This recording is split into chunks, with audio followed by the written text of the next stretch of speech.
Hey, what's happening, everybody? Welcome to the program. Happy New Year to everyone, to those who celebrate. It's 2024, the first work day for a lot of people back in the office, back at their job, back at their thing. I hope you had a good. Hope you had a good break. If you had a break, we just kind of kept doing our thing. I don't know. And my daughter's off school, so she was around more, and just kind of did our thing. She brought home one last cold here for the holidays, and so we had to spend some time getting over that. And yeah, I don't know. The baby might be sick now. Yes, these kids. Turns out they just get sick over and over again, and that's how it's been for Christmas and New Year's and everything. But yeah, we're hanging in there. We're doing our thing. It's I don't know. It's a new year, new me. It's the worst. I'm not a big. I continue to not be a big New Year's resolution guy. Like, what are you gonna change for the new year? Like, I got some ideas about things I want to do, but it's not tied to, oh well, it's January and I've got to get moving on this.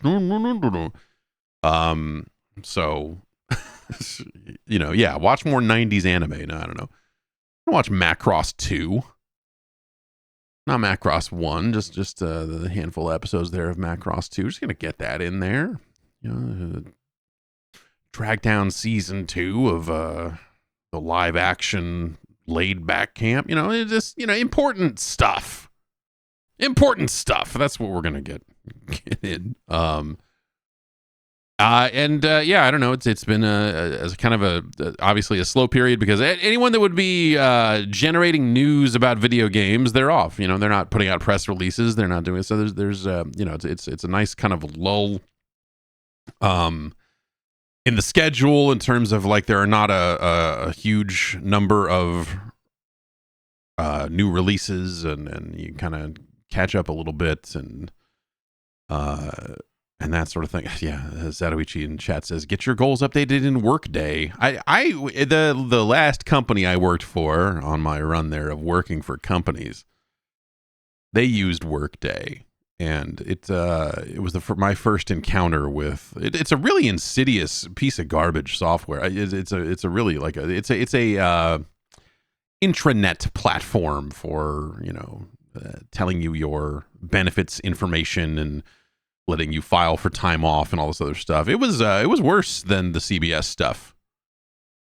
I don't remember if the CBS stuff was custom made or if it was something that, I forget what they used, but the CBS stuff was easier to use. So that was a transition of just like, oh great, you're all right. Well, I guess that stuff's bad. I don't know.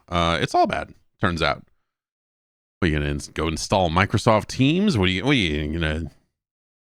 You gotta get on the Slack and tell everybody, hey everybody, what are you up to this year, or whatever.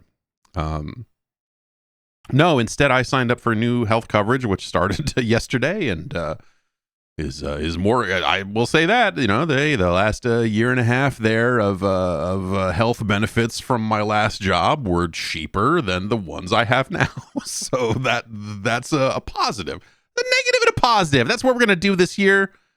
One bad thing, one good thing.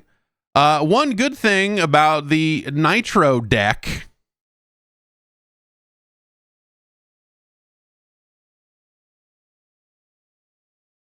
I don't know that I have one. I got a lot of bad. It's the button lights up. Oh no, wait, that's another bad thing. It clicks in a satisfying way. I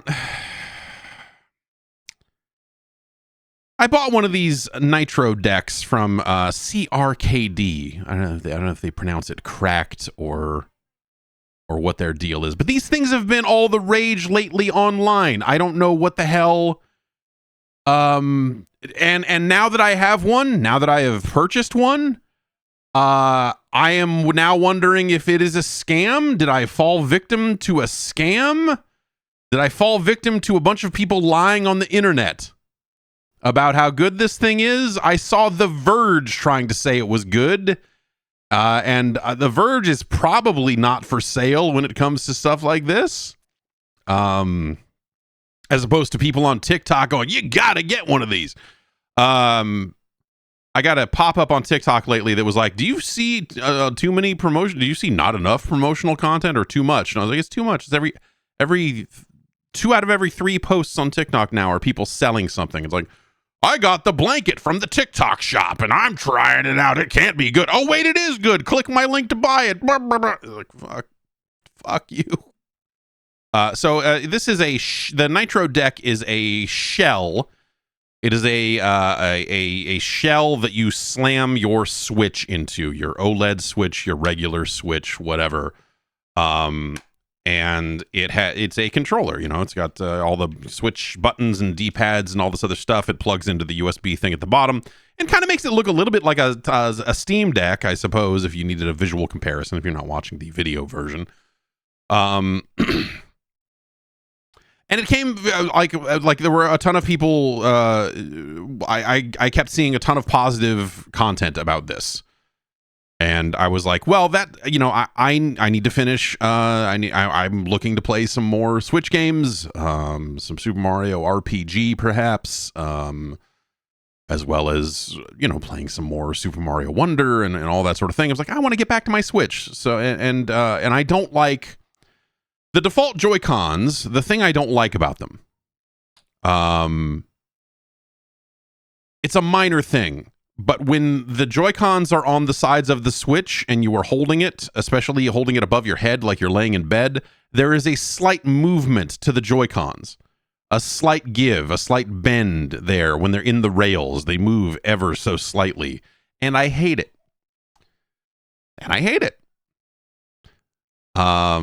Also, the Joy-Cons are garbage. Also, the D-pad on the Joy-Cons are garbage, and the Joy-Cons are garbage. So, plenty of reasons to want to replace the Joy-Cons with something else. And so I got this Nitro deck thing, thinking, it seems like there are a lot of people saying, hey, this thing solves a lot of problems with the portable experience on the Switch, and maybe that would be good. So it was like $50. So I figured, all right, I'll try it out. It sucks. It's terrible. Every bit of it feels like a cheap piece of shit. It is. I am astounded by how bad this thing is. They say that they just say there's no drift in these analog sticks. I'm like, okay. That's good. Are they Hall effect sticks? Can you get specific about that? They did not really get too specific about it. The tops of the analog sticks and to be fair, they are selling multiple tops. So if you can buy a $20 thing that'll let you replace them, but these tops that are on these analog sticks feel like they were 3D printed or something. They feel like trash. The whole thing is very light and feels very flimsy. I don't think that the vibration on the Switch is outstanding to begin with, but the vibration in this thing is it just feels cheap. The whole thing just feels absolutely cheap. The D-pad doesn't feel great. It does not feel good in the hands. Like there's just obviously I think the existing Joy-Con and analog stick placement on the right side and stuff is something you're either going to like or not like. And, but there's something about the way these controls are laid out here. It just feels incredibly cramped. Also, it's a Pro controller, and so it basically it plugs into the USB port on the bottom. This is something that you would have been solved by a little more research on my part, but I was just like, fuck it, I'll just order one and check it out.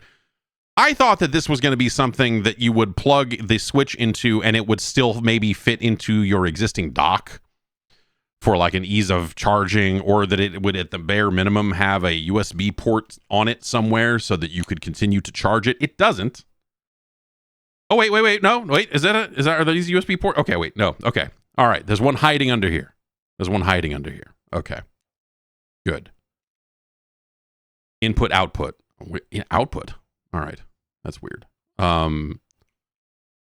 Okay, good. It's underneath the weird back here now that I'm like staring at it. Okay, good. Because I was like, man, if I have to take this thing out every time I want to charge it, I'm going to take this thing out once and then take this shell and throw it and throw it.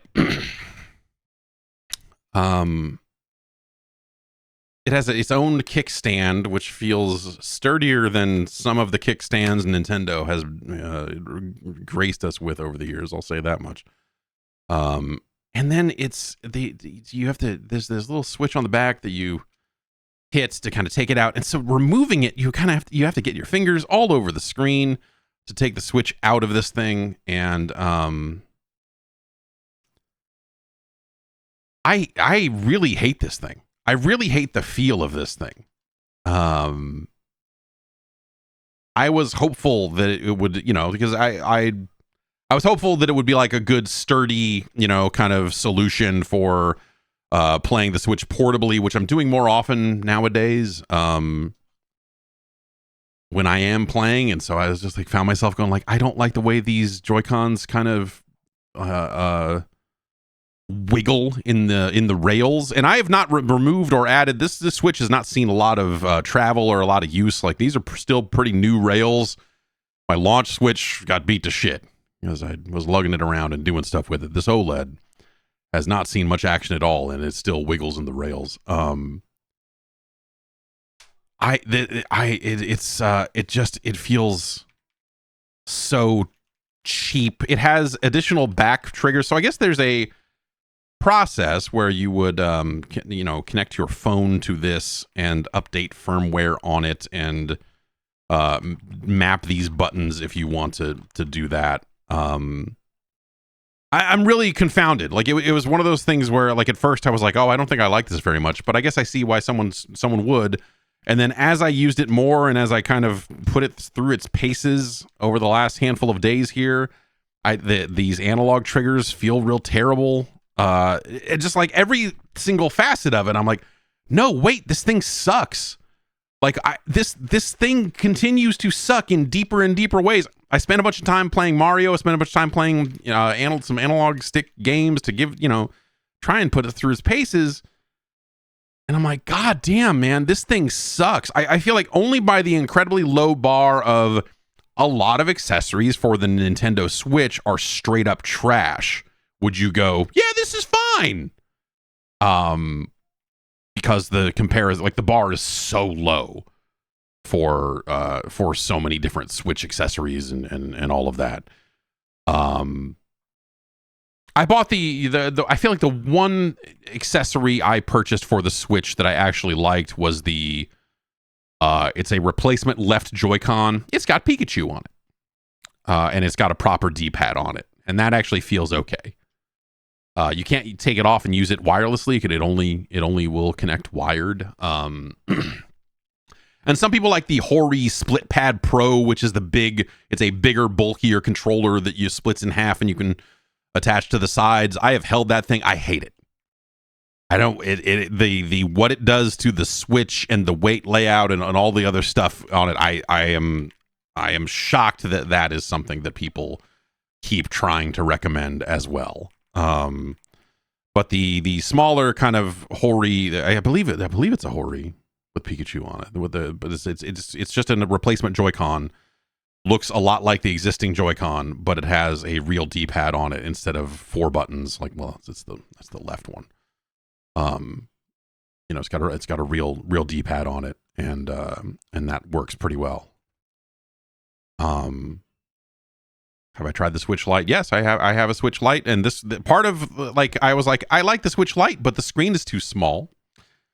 And I want, and it's not an OLED screen. I've got an OLED Switch. I want to use it. I want to play the newest, latest, and maybe this will be a solution. It's not. And so I don't know. People seem to love this thing. I can't tell you why.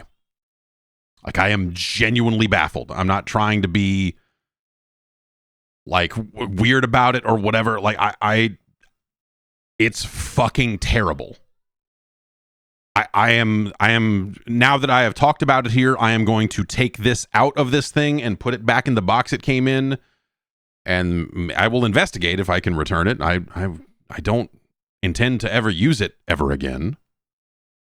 And so I'm either going to box it up and throw it somewhere, or I'm going to box it up and try to get my money back. That's the Nitro deck from, and also there's some part of where, like, on their website, they're like, you can, and also with your phone, you can prove your digital ownership of the Nitro deck and join the family. You know, like there's some weird, it's like, what is my fucking, are you trying to put my Switch on the blockchain, you motherfuckers? Like, it's just like real, I don't know what that's about.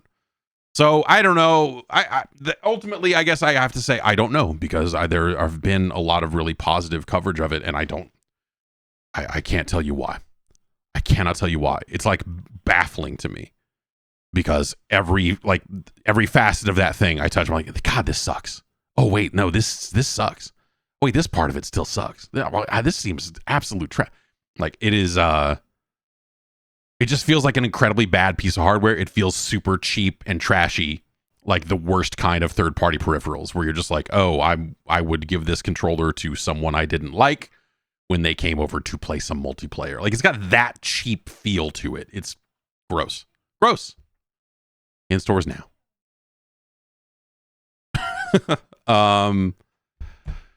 As far as other stuff, it's heating up in here. I had my big plans to, like, because it was freezing cold last night.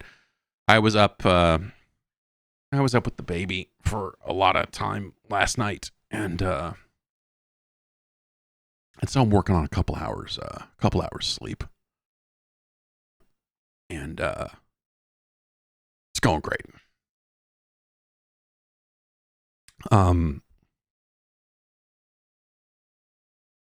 The other thing I kind of wanted to just mention very briefly here, it's on Steam. It does not work on a Steam Deck currently because the controls are not mapped properly. You could probably create a mapping for it if you really wanted to. It's a little game called Raindrop Sprinters, and it's a very simple, like, arcadey, maybe oversells it a little bit. It's a very simple mechanic. And visually very simple, but I have to say they nail the sound of a, like, Mappy era Namco arcade game. Like, there's something about the soundtrack, the music and sound effects in that game where they are targeting a highly specific era of Namco's history, and I think they kind of nail it in a weird way. But basically, you're a paw print. I guess you're meant to be a cat, but instead of drawing a cat, it's just you're a tiny paw print that moves across the screen. You want to get from the start to the finish, and raindrops fall, and you don't want to get hit by the raindrops. So you just kind of push to the right and left and kind of juke back and forth. And there are things to collect along the way that will increase your score when you get to the other side. And there's some unlockable modes and stuff like that. It's pricey. I'm not going to tell you run out and go buy it immediately, because it is incredibly thin for the price. But I spent some time with it, and I was like, this is actually neat. There's something neat about the era that they're evoking here, that they're they're scratching a real weird itch, a very specific itch. The way that, some of those games in Arcade Paradise kind of did, which is probably a better value for your money if you're looking for kind of weird takes on old arcade games. Yeah,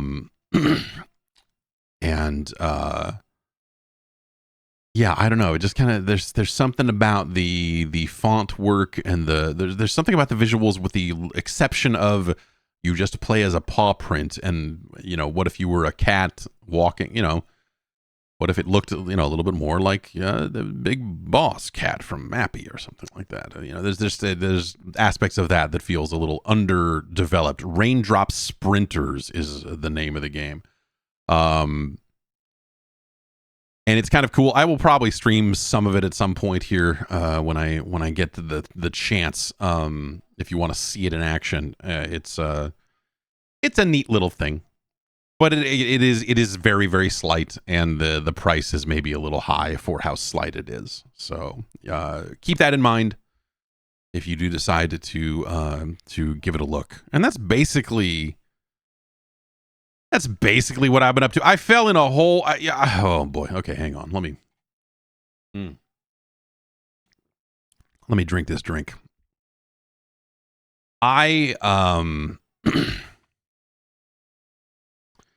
I finally did it. This happens maybe once a year, and I go and I find the download and then just never run it, or I end up moving on and or it doesn't work right, or there's something, because these files are not distributed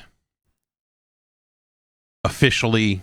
These files are not well distributed, and so you find yourself on MediaFire and Mega, and you find people that are like, I've set up a thing where if you go and like all my YouTube videos, I will give you a link to the download. I saw that yesterday. I was like, what the fuck is... I am talking about... this particular blend is called Mortal Kombat Chaotic New Era. I believe it is version 1.3.5. And it is a mugen. It is one of those ridiculous Mortal Kombat project mugen games where they've filled it full of 1,000 different characters, and it's a bunch of shitty fan edits of just like, this is Scorpion, but what if he was fucking hella rude, and and also Mike Tyson is in it, and also Mike Tyson is in it, and they have got a bunch of quotes, Mike Tyson quotes that he says while he fights. The entire cast of Street Fighter, the movie, the game, is in there. There are lady versions of some characters. Like there's like it's like Smoke-ette is what they refer to her as. It's really embarrassing. There's and so it is a bunch of Mortal Kombat characters, and then a bunch of fucked up edits of Mortal Kombat characters, and then almost the entire cast of WWF WrestleMania, the arcade game, is in there. So Razor Ramon is in the game. But I was scrolling through TikTok, and someone was live streaming it, and it reminded me of it, and I was like, oh yeah, right, this thing. I should track this thing down. And then you start looking into it, and you're like, oh, there's like 9 different versions, and then there's Mortal Kombat New Era, and that's like, you find YouTube videos that are like beta version 3, and you're like, that's from 2022. Surely some work must have been done since then. But there's no like a good official news site, and half the sites are in Spanish because that's the audience for Mugen is worldwide, and by worldwide I mean it's huge in Spanish speaking parts of the world, as far as I can tell. And so all of the links are fucking weird and dicey, and it's not hard to find. It's like a 10 gig download or something, but you're never sure, like, is this the latest one? Is there something newer? Like, I need to find some kind of official news site that keeps up with this stuff. There's got to be some message board somewhere. And then you find yourself crawling some message board, and you're like, no one's posted to this thread in like 2 years. So this is not going to be the latest information. What the hell am I even looking at? And then there was an offshoot of New Era called Chaotic New Era. And I found that one. And that seemed to be updated more recently than regular New Era. So I'm like, okay, well, this seems like if I want it to be as broken as possible, then I want someone's mod of this weird offshoot thing that adds even more ridiculous characters to it. And it's a fighting game that has roughly the rules of like a Mortal Kombat trilogy. If you remember, that game had brutalities in it for the first time, as well as the aggressor bar that would fill as you attack. It also has combo breakers in it, which the Mortal Kombat trilogy did not have. And it's totally broken and ridiculous. And so I downloaded that and just started messing with it, and it's a mess. There's no nice way of it's a disaster. But it's gorgeous. and the combo potential for some of these characters with the ridiculous moves that they have put into this thing are just wild. It's stuff like here's a very simple example that like is not as broken as some of the other stuff, but will hopefully kind of illustrate. Scorpion, you know, he does his teleport punch and he goes out the back of the screen and comes back in the other side. What if he could do that forwards also? And that's something that I feel like has been toyed with off and on in some of these mods and some of this other stuff. But it creates a situation where you're like, oh, well, what if I do an air combo and then immediately jump punch and then immediately combo into the air version of the forward teleport punch to hit them forward. Then I land, then I continue this combo. And so it creates a lot of weird situations where you can just kind of keep people in the air for a while. It has the maximum damage thing that I believe Trilogy also had, where if you have a combo that just does too much damage or has too many hits, it just knocks both players down and it just says maximum damage on the screen. It's like a really cheap way out instead of like balancing a game and trying to avoid infinites and trying to avoid a bunch of weird combo potential of just like, oh, let's just have a hard out here where if this happens. And they put that was in an actual Mortal Kombat. Well, I believe it was in Mortal Kombat Trilogy, which I don't know if you consider Mortal Kombat Trilogy to be an actual Mortal Kombat game. I do not. It was made by a different team, different studio. It's like like Trilogy is practically a ROM hack on its own. But yeah, at 4, yeah, you're right. Yes. Rainbow Vision in the chat. Hello. I believe Mortal Kombat 4 had it as well. So yeah, maybe that is its one brush with actual Mortal Kombat canon, I suppose. If mechanics can be part of a canon, I suppose they can. Why wouldn't they be? But yeah, man, it's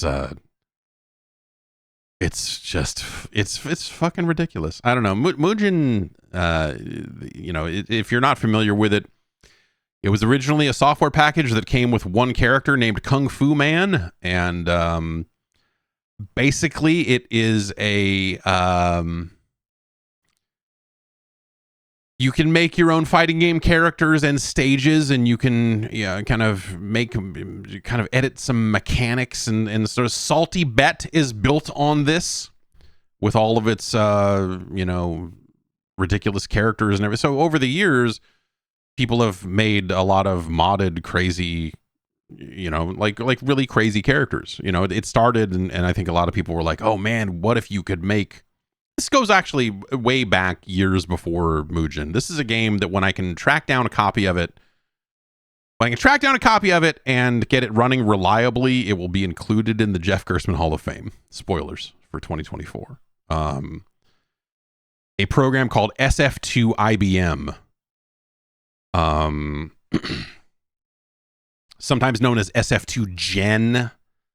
JENN, after the woman who made some mods for it, but it is a bootleg Street Fighter 2 for PC for DOS that came out in the early 90s, and you would use your keyboard to play it, and there were text files that governed how the frames of animation were used and all of this other stuff. So as people started pulling this weird bootleg Street Fighter 2 apart, they started finding the files for frame data and animations, and here's the format that the graphics are stored in. And so people started modding in like Terry Bogard. Like Terry Bogard and Andy Bogard were the first two non-Street Fighter characters I remember seeing show up in this thing. And it was pretty awesome. And then eventually someone came along and said, well, what if we started putting Mortal Kombat characters in it? And it's a very crude scripting system and everything. So they could really only do so much with it. But they, eventually put, Melina and Katana and some other Scorpion and Sub-Zero and stuff like that into this like super bootleg, like Chinese Street Fighter 2 for DOS.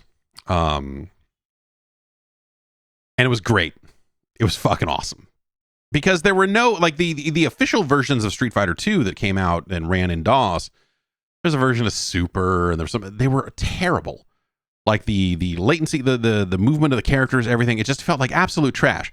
This felt like garbage, but it somehow felt less like garbage than the official Capcom releases.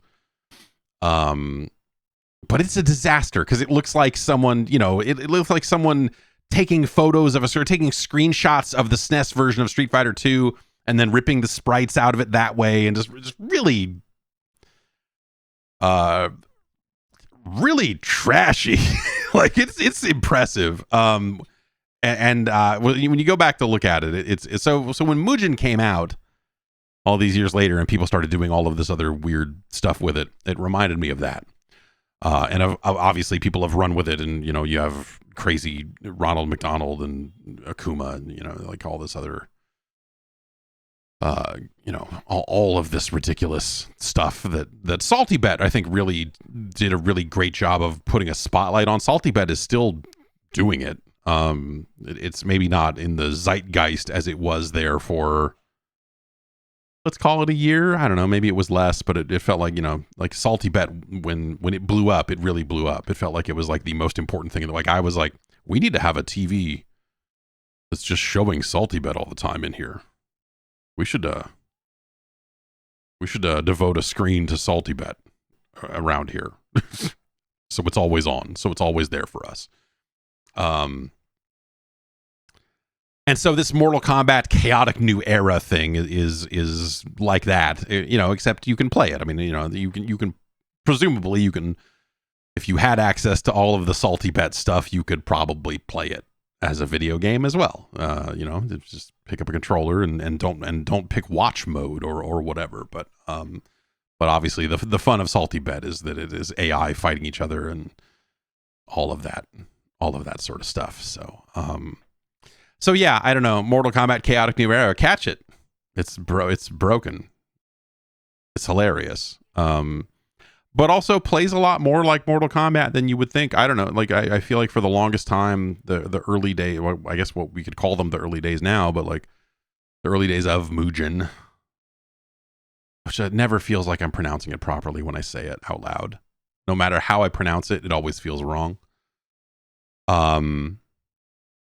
Like it always felt like something that was just going to be used to create Street Fighter-like characters and Street Fighter-like fighting games. So the degree to which this feels Mortal Kombat-esque is actually pretty impressive.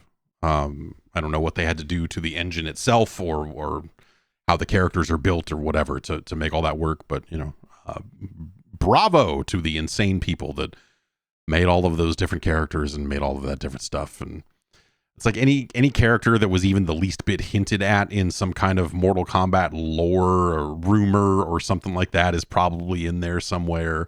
There's like a minimum of, let's say, 5 different versions of Scorpion. Yeah, so is it hard G Mugen?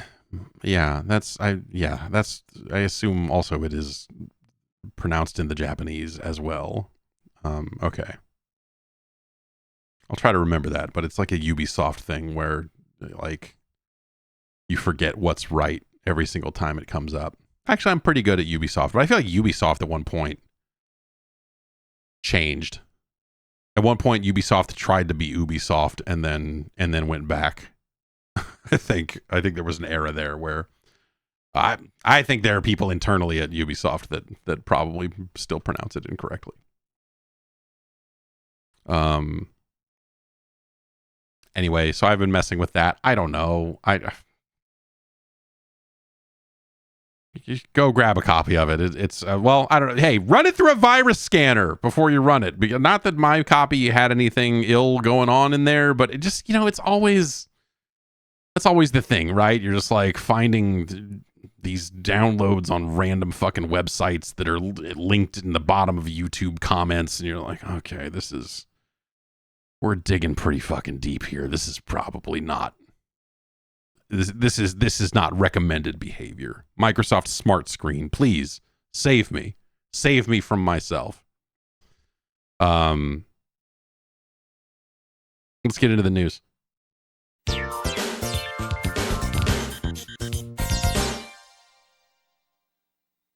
Tekken 8. It's coming out very soon. All right, that's the news. Now, Eurogamer has a story, and this is something I went in and looked at. There's a demo out now that you can go download and see this for yourself if you so desire. The demo only has a small handful of characters in it. And it has a colorblind mode.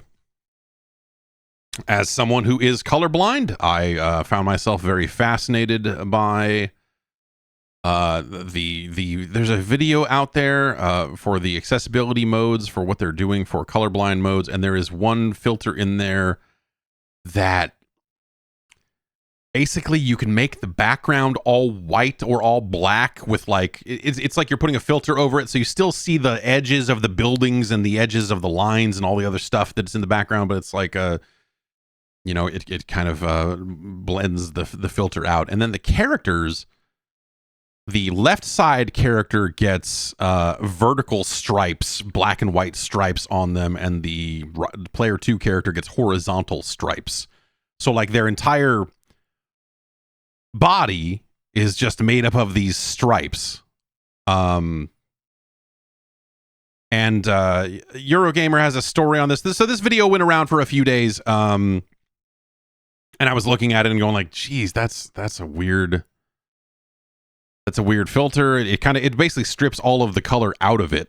And I was like, well, I guess that lets you focus on the silhouettes, maybe? I don't know. And I went and tried it for myself. It's terrible for like they bill it as something for color blindness. It might be something that if you had low vision, it just seems like a mislabeled accessibility setting or something like that. Yes, Rad Jago. It looks like car prototype wraps. So yeah, it kind of looks like something you're not supposed to be able to take a picture of.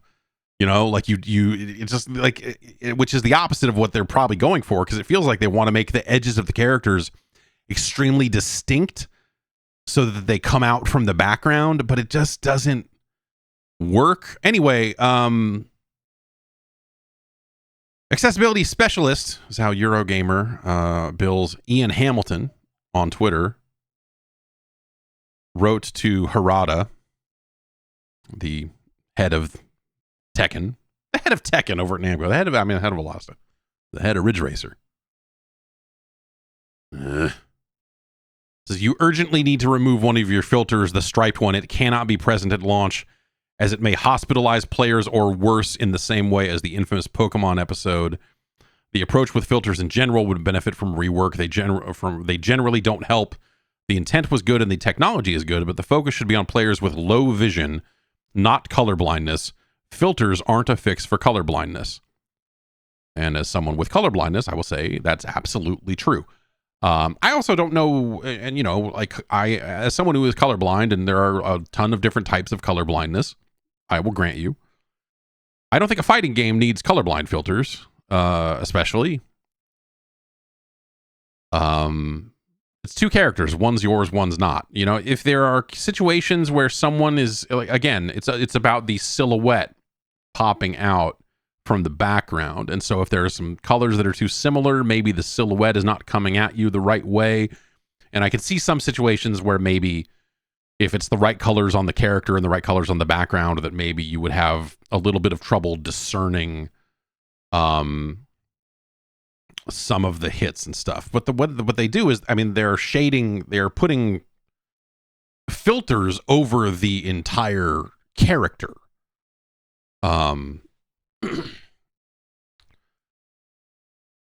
And there are a few different options other than this striped mode. If you want one that just is a filter that adjusts the entire screen, you can do that. If you want one that actually just like applies color shades to the characters, so like one entire character is blue and you still see their features behind it, it's not completely solid color, which would actually be kind of cool in a weird way.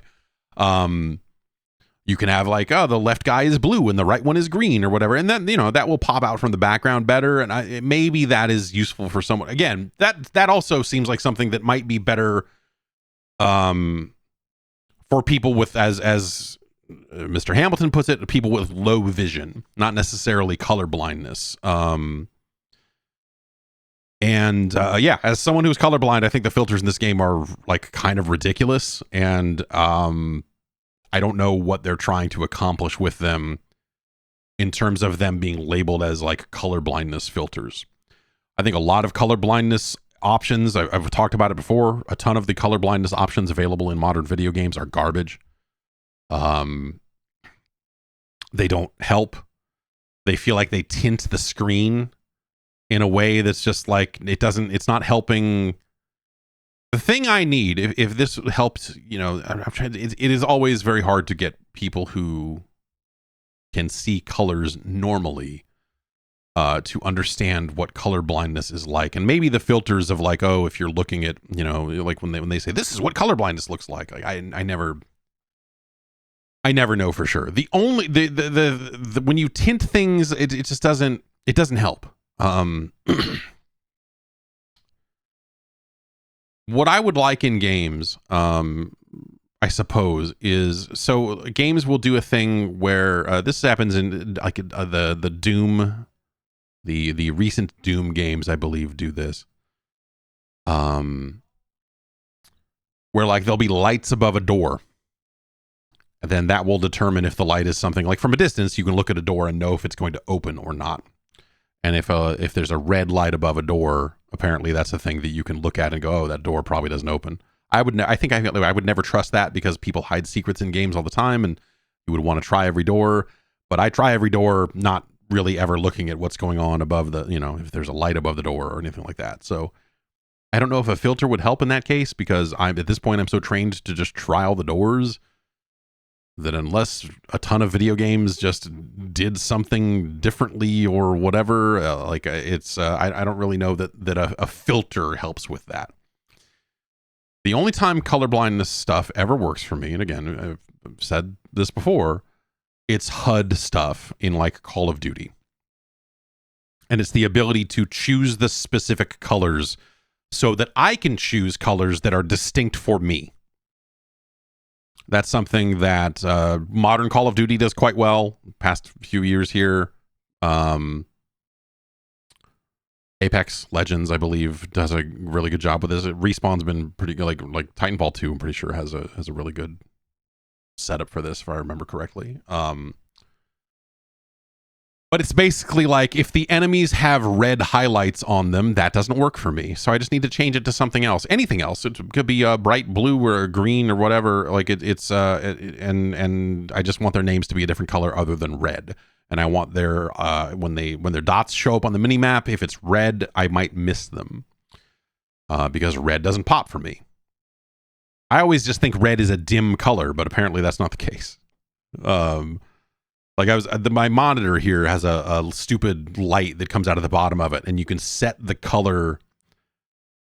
You can set the color of it, and I was fucking with it last night, and I was like, oh, I'm just like cycling through these colors, and like, oh, these are all so bright.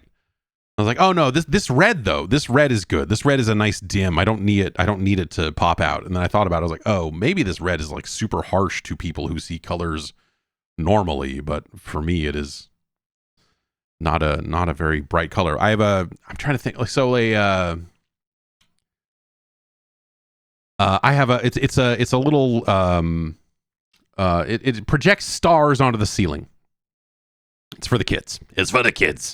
But I like it too. Yeah, but it's and it cycles through colors if you so desire. You can push the button to change colors, or it will cycle over time. And so it puts stars and the moon and stuff on the ceiling of your room, and it's nice. And it cycles through a few colors. I think green is in there. There's a blue or a purple. I don't know which. So think about it that way, I guess, if that helps, it makes any sense to you. Like, the reason that blue and purple look similar to me is because red does not present itself as dramatically as it does for most people. So the red inside of the purple is subdued in a way that just kind of makes it look similar to blue. And then you get into all the different shades of blue and purple and all this other stuff. And you know, I was setting the colors on an app the other day, and one of the options in there said blurple, and I'm like, what the fuck is, now you're telling me you got something that's blue and purple? I thought purple already had blue in it. What the fuck are we talking about? Anyway, this thing projects stars on the ceiling in like 3 different colors. One of them is red. When it switches to red, I can't see it on the ceiling. Like the light, like I can kind of go like, I can maybe make it out ever so, but it's very, very faint. Whereas the other colors are very, you know, bright and noticeable. When it switches to red, I look at the thing and I see red light coming out of it, and I go like, oh, it's on red. But if I look up at the ceiling, I can't really see it. So that's what it is. Are red traffic lights a problem? No, because they're in the position where they go and they look red. When I tried wearing those colorblind glasses, what are they? The Enchroma glasses. And I wore them for a couple of weeks. I wore them off and on, and then really tried to dedicate myself to them for a while. And I wore them for a very long time, and then suddenly yellow lights in traffic lights started looking kind of orange to me. And taxi cabs started looking what I think of as orange. Taxis and the yellow lights started looking a little more orange or what I think of as orange. And so it was this weird moment of like, holy shit. Orange is my favorite color, but actually, is yellow my favorite color? But with the way I see it, yellow's not my favorite color. Orange is like, it's weird. It's weird, man. It really starts to fuck with your head if you really sit and start to think about it. Anyway. So I don't know. It's just fucking weird. The Enchroma glasses, they came with and this is like maddening to me, and I always say it every single time the Enchroma glasses are brought up, because every time I talk about this, someone goes like, "You should get those glasses," and I'm like, "Dog, I did." They actually sent some to me. I bought a pair, but then they sent me like a few more.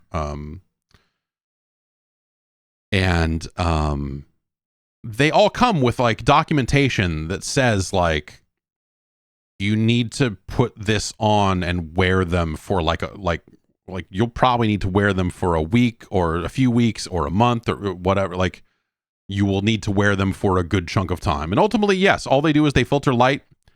And so you're not even necessarily guaranteed that you're getting an accurate view of color at that point. They're filtering light in a way, much like a video game filters the colors there, that will hopefully make the colors kind of stick out to you a little bit, right?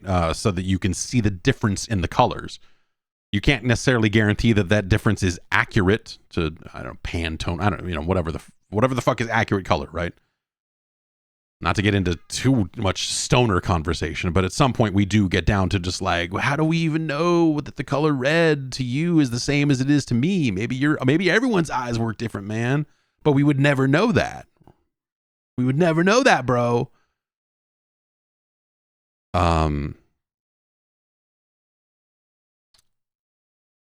Anyway, so there were a lot of videos, and you saw, I believe Enchroma did kind of promote some of this stuff in some of their marketing, of people putting on the glasses and immediately going, oh my God, and like crying, and like, this is what the world look, and it's like, that's not the instructions that come with the glasses say, hey, this is not gonna immediately happen. Like the instructions they give you is, you need to dedicate yourself to wearing these for a long time, and eventually you will probably notice a change. And that's how it worked for me. Eventually I did notice a change. And I had moments where I had it was like a gumball, like the fake, the real Cannonball Run, the gumball race thing. It was like a hoodie that said, and it was like a purple hoodie. I thought it was blue. I never knew. And I had it in my lap. I was in the car. And I looked down at it and I was like, whoa, fuck. I can kind of see that there's a slight bit of red in this. Huh. And it's actually dangerous at some point when you to be driving a car when you're going through that phase of it, because you're going to look at shit and go, what? And have a couple of moments there where you're like, that's not how that normally looks. Weird. Yeah,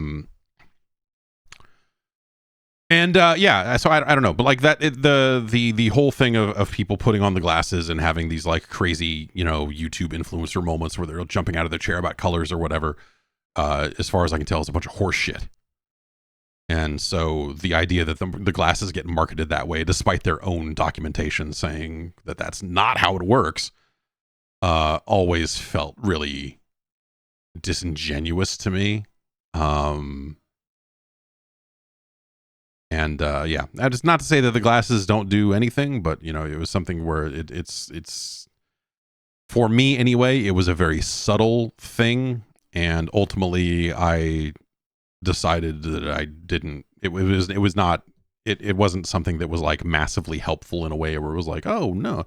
What it did, the thing it did do is it actually got me in a state where I was more able to talk about color blindness and what it was like for me. It gave me a little bit more of the language, because the other thing that happens, and I'll move on because I've talked about a fair amount of this before, but the other thing that happens with color blindness is, because I know my eyes are unreliable, I don't bother processing color information. Or that's a weird way. I mean, that's not to say that I don't see in color or whatever, but since I don't trust it, I don't pay a lot of attention to it. And so someone will say like, "Oh, go could you go pick this up? It's this pink thing in the other room." And I'm like, I don't even know what that is.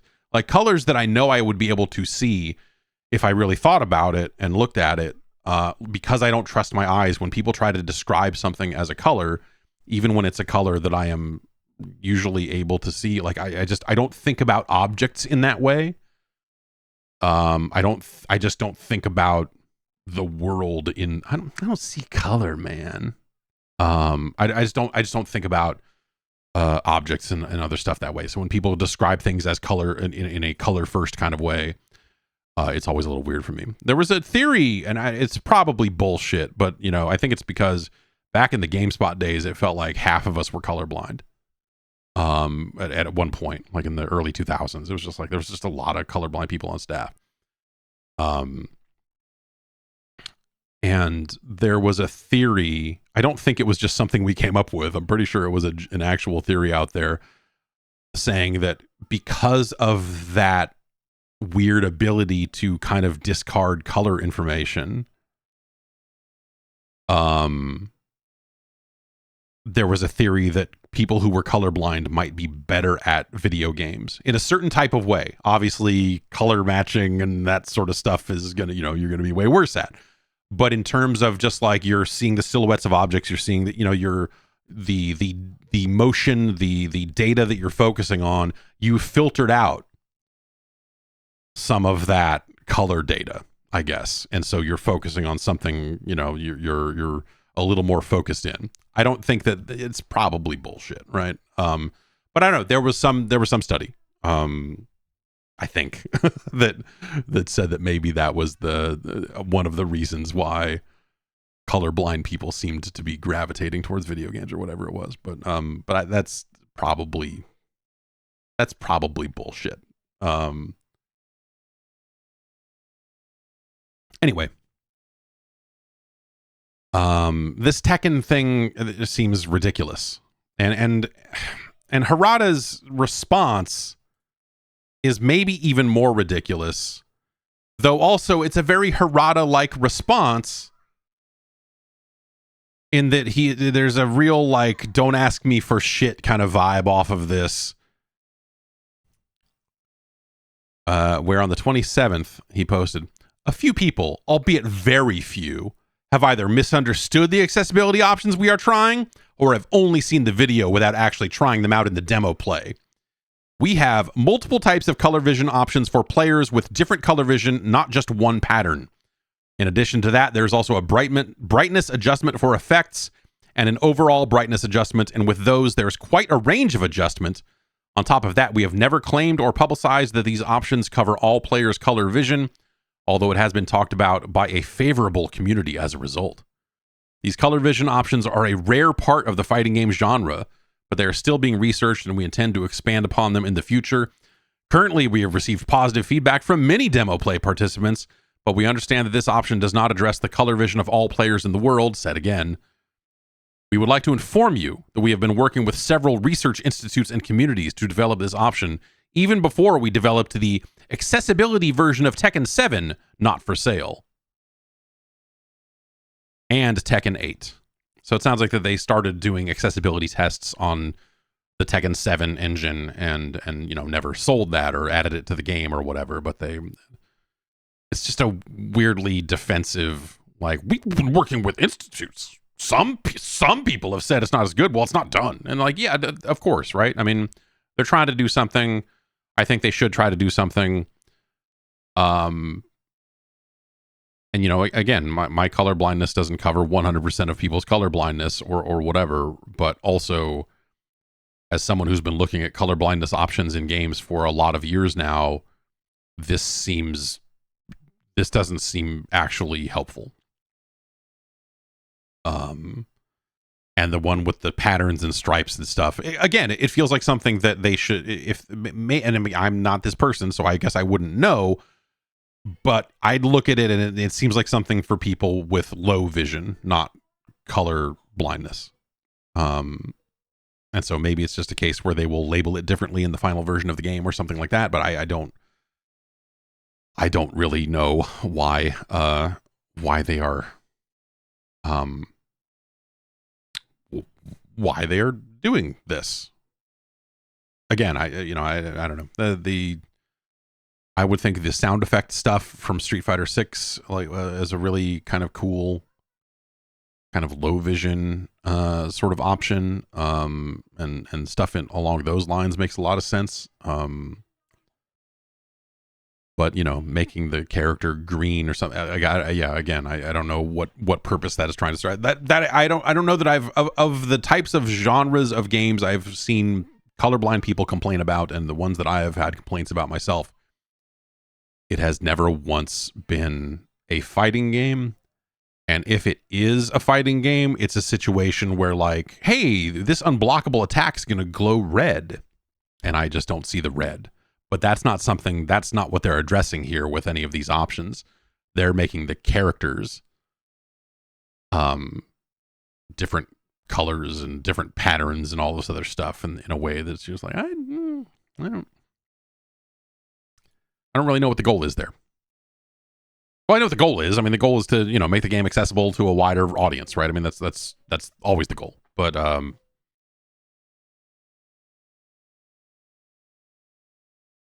it's just a very strange, I don't know. And then Eurogamer has a bunch of comments from people who were colorblind in here saying, like, as a colorblind person, this is from someone named Tiago. As a colorblind person, most colorblind options suck, and this is no different. I don't know if games will get it right, but these options, for me at least, are shit. And then someone else says, also colorblind, these all look like shit and don't help. Yeah, that's where I'm at with it as well. And then, Ian Hamilton, who is actually an accessibility consultant, is saying that the one with the stripes and all that stuff is actually potentially dangerous to people who might have epilepsy. So that's probably not good either. We'll see. That game's out pretty soon. I'm curious now to see if they stick with these exact setups or if they're going to try to make any changes along the way. We will see. It's time to upgrade your PC. It's not the start of an ad. That's just, you should start thinking about it. As of yesterday, Steam no longer officially supports Windows 7, Windows 8, or Windows 8.1. And they will no longer issue updates. This is that they posted this update a little while ago, I guess, and so existing Steam client installations on these operating systems will no longer receive updates of any kind, including security updates. Steam support will be unable to offer users technical support for issues related to the old operating systems, and Steam will be unable to guarantee continued functionality of Steam on the unsupported operating system versions. In order to ensure continued operation of Steam and any games or other products purchased through Steam, users should update to a more recent version of Windows. We expect the Steam client and the games on those older operating systems to continue running for some time without updates after January 1st, but we are unable to guarantee continued functionality after that date. Well, this is and then the version they give actually kind of bums me out. At first I was like, yeah, that shit happens. But now the change is required as core features in Steam rely on an embedded version of Google Chrome, which no longer functions on older versions of Windows. In addition, future versions of Steam will require Windows features and security updates only present in Windows 10 and above. We got to have Chrome, yeah.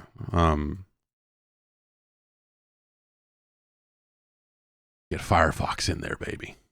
What are we doing? Yeah, you dig down deep enough, everything is chromium down there somewhere. We strongly encourage all Windows 7, 8, 8.1 users to update sooner rather than later. Microsoft ended security updates and tech support for Windows 7 in January of 2020 and Windows 8.1 in January of 2023. Computers running these operating systems when connected to the internet are susceptible to new malware and other exploits, which will not be patched. The malware can cause your PC, Steam, and games to perform poorly or crash. That malware can also be used to steal the credentials for your Steam account or other services.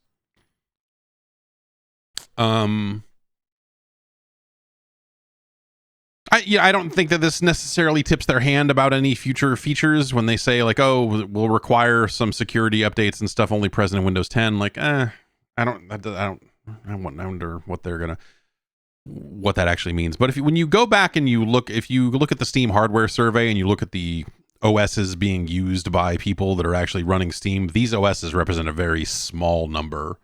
It's like 2 point something percent. It's not a huge number. So yeah, and there's a similar discontinuation for some versions of Mac OS as well. Windows 7 was a hell of an OS, but you know what? If you're still running Windows 7 because you're just like maybe you've got old hardware and the more modern versions of Windows just don't run, and I get it. Like deep down, there's some part of me that wants to go build a PC and put Windows XP on it and just have it be like an era appropriate weird little thing that I can run old games on,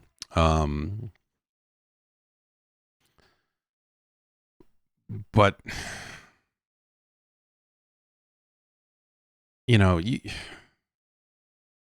I guess I don't know. I don't know if the hardware requirements are for Windows 10 are actually dramatically different than Windows 7 to the point where a Windows 10 machine would run way worse or whatever. I remember at the time the upgrade path from 7 and 8 to 10 was not actually like, it wasn't like a necessarily heavier OS. It was just a different OS, or it's not even really that different. The thing is Windows 10 is kind of on its way out itself. This is the problem with modern Windows.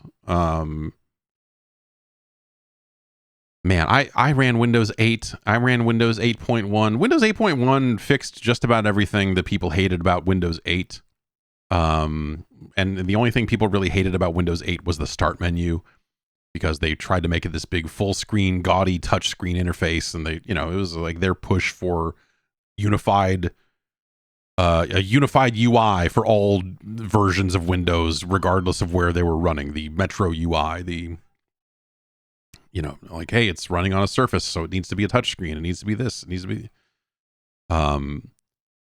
Windows 8 was fine in terms of like running shit and all of that, and you could configure it in a way that got rid of that Metro UI. It was not that, at the end of the day, it was not that big a deal. Like Windows 8 was not that for as much as people were up in arms about it, it was kind of whatever, I think. And then Windows 10 came out, and I feel like it kind of like, ended that conversation in a lot of ways. Windows 10, hell of an OS. Great OS. Windows back on track. You're like, fuck yeah, man. Windows 10. Now that's a goddamn operating system. I haven't been this happy since I had Microsoft Bob installed. Am I right? Woo! We love Windows 10. But Windows 10 is also now kind of reaching its end of life. They're doing a thing where they're going to, it's probably for enterprise customers, but if you give Microsoft some more money, they will support Windows 10 longer. I think is what the move is there. And they want people to move to Windows 11. However, Windows 11 has a ton of security requirements where you need a TPM module, which, is something that only relatively modern, I guess, motherboards are going to have support for that. You can go buy an external TPM module at some point, in some motherboards you could do that. Mine, this PC here has it. My previous PC, however, does not. So I have a Windows 10 machine. My server machine runs Windows 10, and every time you go run update, it says, your computer doesn't currently support Windows 11. Keep checking back. And you're like, motherfucker, it's never going to support TPM 2.0 or whatever the security requirements are for Windows 11. There are ways around it. If you want to hack a copy of Windows 11 onto your Windows 10 machine, you can do it. And I think plenty of people have done that and found that it actually works fine. But that's definitely a your mileage may vary kind of fucking thing, right? And so it's this weird situation now where Windows 10 is completely going out of style. They are looking to end updates for that and everything. But they can't just say they're saying here you should upgrade.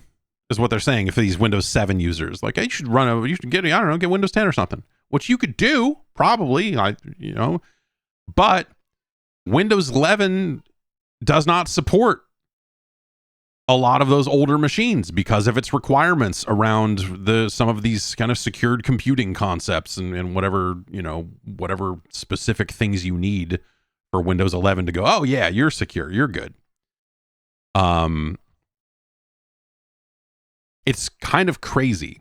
And I thought when Windows 11 came out and they were doing this thing of like, it's not going to work with every machine, I thought for sure it would be like 2 years in or whatever, and they'd be like, hey, we're relaxing the requirements on Windows 11 so that more machines can install it because it's the current version of Windows and we want everyone to run that because we don't want them to run old Windows because we don't support them, and like we need to get these older versions of Windows off the fucking network. But they didn't. They never budged on this whole security thing. And security is cool, right? I mean, hey, security is cool. Kids, let me tell you about being secure. You got to put a sock on the pickle. Now, Windows 11, if your motherboard doesn't support the sock, then your pickle's going to run Windows 10. That's the long and the short of it. Mostly the short of it, unfortunately, but yeah.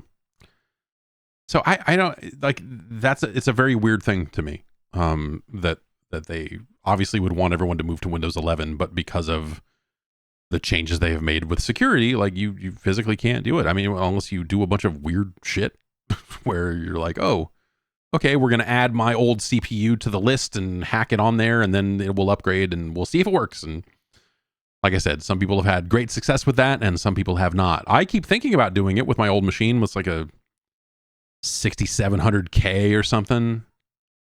It runs fine for what I need it to do. But I cannot install Windows 11 on it because the motherboard does not support any of that shit. I'm not going to go replace a motherboard just to fucking install Windows 11. Are you kidding me? Get fucked. And so like, I don't like, you really start to wonder, like, when they get to the next version of Windows, and you started to see, like, there's a little bit of loose talk about, Windows 12 is going to be this and, whatever. Like, you almost wonder, like, will they ever walk this stuff back and be like, hey, Windows 12 is going to be something that everyone can run? because we have to get these machines off Windows 10. It just feels like a very, at some point they do want to cut off and say, hey, everyone should have, like if you're going to be a modern computer on the modern internet, you're going to need to, you're going to need to be relatively newish so that you can be running this TPM module and be secure and all this other stuff. But I wonder if they're just figuring that people will upgrade, or if people will just say, how about get fucked and we're just going to put Linux on this thing instead. I don't know. Maybe that's the answer. But it's bizarre. It's bizarre, the almost cavalier nature that Microsoft behaved with when Windows 11 came out, that they were ready to just go like, yeah, man, fuck them all. Fuck all these old machines. We don't care. You should get a new one. Like, what? Microsoft barely even sells machines. Why are they doing this? Anyway, Steam. You should probably try to get Windows 10. There were some holiday price cuts around this, and Meta has decided to make these official. The Meta Quest 2 has been cut in price. The 120 gigabyte model is now $249.99. And the 256 gig model is $299.99. And they've got refurbished prices as well. So price cut on the Quest 2. Don't forget that they raised prices and all of that stuff not all that long ago. So presenting this as a price cut is hilarious. Of course, the Quest 3 is still significantly more expensive than that. And this is on their, they put out a blog post so they're cutting some accessory prices too. So if you wanted to get in on VR on a PC and not spend all that kind of money, the Quest 2 is an acceptable headset. And it's available cheaper now. But again, I feel like anyone who wanted VR probably already made these choices. I don't know if there's too many people sitting on the fence like, when the price gets a little bit lower, I'm gonna get it on Quest 2. I'm sure there's some people in that boat. But they're like, I don't know, much like some of the text on this is, all right, I'll just read. Much like Quest 3 made waves as the first mass-market mixed reality headset to hit shelves, Quest 2 paved the way by ushering VR into the mainstream. And with our new pricing, it remains the most affordable way to get into VR and experience all that our industry-leading content ecosystem has to offer. That's 500-plus titles, including our recent hit Asgard's Wrath 2, which scored a perfect 10 out of 10 from IGN.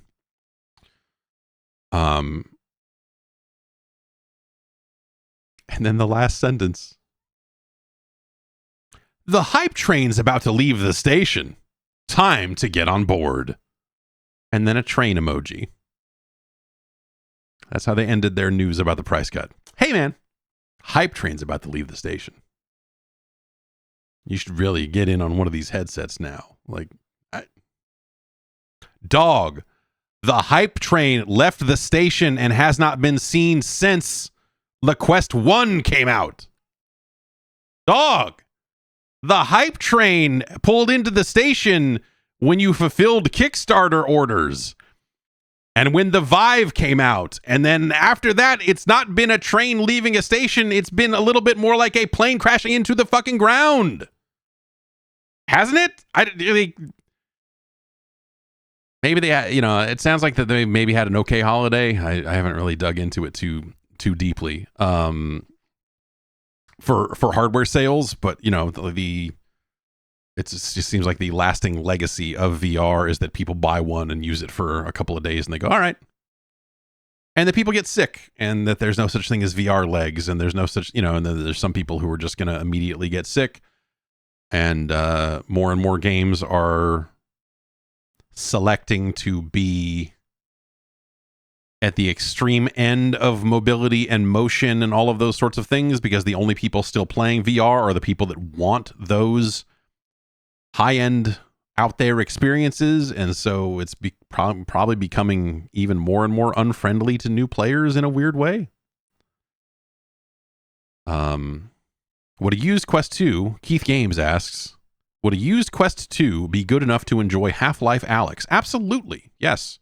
A game like Half-Life Alyx, you know, when you're running this stuff on the PC, it's really the power of the PC that is going to be driving the experience. And so the headset itself, the Quest 2, which my Quest 2 is all banged up and funky, but, you know, yes, a functional sound Quest 2, you could absolutely play that game that way. There are things that they built in that game specifically for the current, like, Valve, like knuckle controllers, whatever they're, the index controllers, but they have adapted that game for obviously, you know, everything I think at this point worth a damn is going to try to support the Oculus or the Quest controllers, because they seem to be the ones that sell the best. You can install Steam Link directly onto the Quest 2 and wirelessly connect it to your PC. Like, it's a relatively smooth experience in that sense. And that stuff's neat. It's neat that they've come that far insofar as, like, they've made it easier to experience PC VR without having to hang a bunch of stuff on your walls, which no one's gonna do. So I don't know. The hype train is rolling into the hype train's about to leave the station. It's time to get on board. That goes for you at home. It's time to get on board. It's time to get on board the hype train. I don't know. It's I should probably try Asgard's Wrath 2, considering how much raving has been done about it. When I see footage of it and look at the type of game it is, I kind of just look at it and go like, yeah, I don't know, man. Like, it looks like another fucking VR game. There was also a public beta release of a piece of software that basically can inject VR into, well, they're claiming, any Unreal Engine 4 or 5 game. And so, I don't know, I was watching some video from several months ago with an earlier version of this where they were playing Tony Hawk's Pro Skater 1+2, being behind, you know, like, basically being at the camera point in that game, but being able to look around and do stuff in VR. And I was like, that's dumb, but that seems kind of cool. Like, it's neat that you can do that. I would, that looks like something I would do exactly once. And maybe I will do that exactly once one of these days, but then you got to install, you know, get the injector going, and then you got to tether the thing to the thing and do it. And it's like, at some point, it's just like, that stuff looks really cool. But, like, by the time I get done setting it all up, I'll be like, all right, let's play this for 5 minutes and go, all right, great. Cool. Let's turn all this off and put it away now. But I want to get back into VR. I want to kind of see where VR is at and just kind of get a better read on it, because I feel like a lot of people who have experience developing VR games, I've been seeing them talk about just how bad of a spot stuff seems to be in these days, or you know, how uninteresting a lot of it is. And, you know, the PlayStation VR 2 came out and just kind of, it's there. You can do it. Speaking of technology, CES is next week, the Consumer Electronics Show. I'm proud to announce I am once again not going to the show.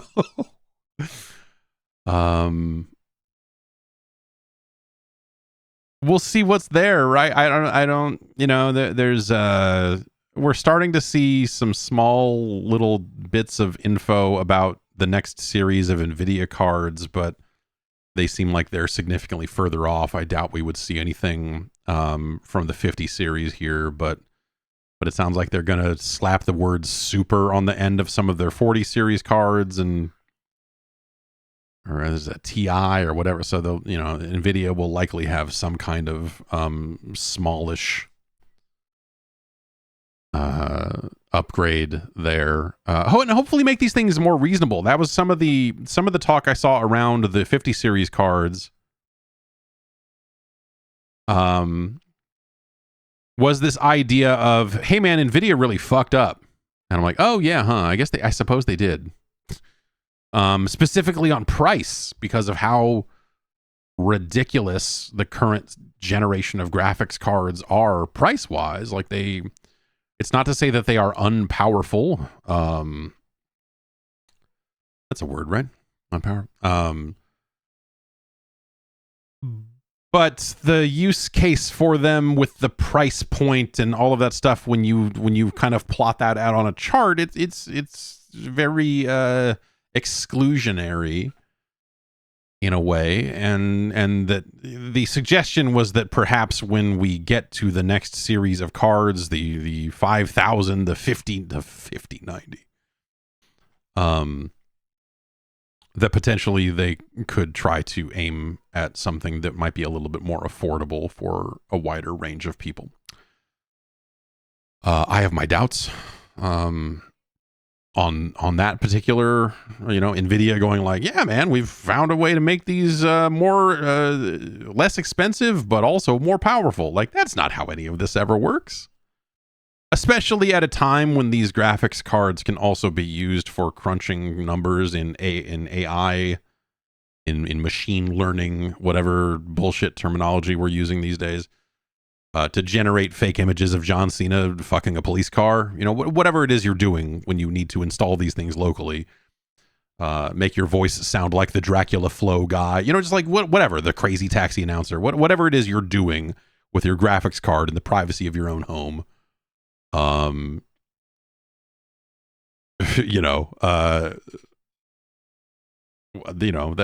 not quite the days of cryptocurrency mining and that sort of thing, stripping the demand or you're really fucking up the demand for graphics cards. But this AI stuff is probably going to fuck it up in a handful of ways too, if it hasn't already.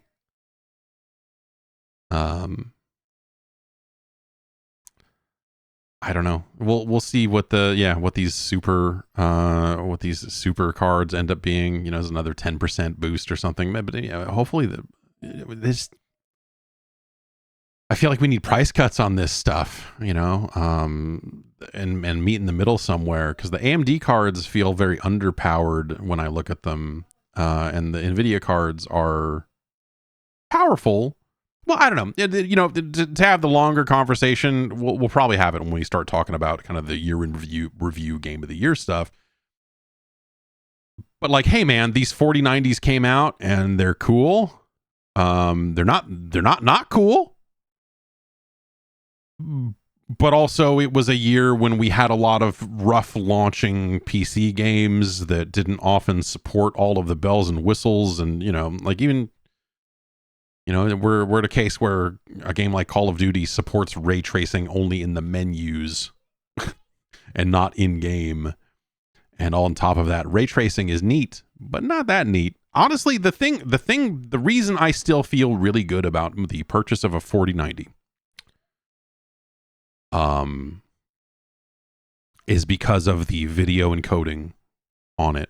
Encoding to AV1, the AV1 codec, and being able to do that. And there are far cheaper ways to have hardware AV1 encoding than to buy a 4090. It just so happens that a 4090 also runs the games better in a lot of cases, so it felt very like a good merging of my interests coming together there, when it was like, hey man, you could see the crazy lights in these video games, and also this video right now is being saved to my hard drive in AV1.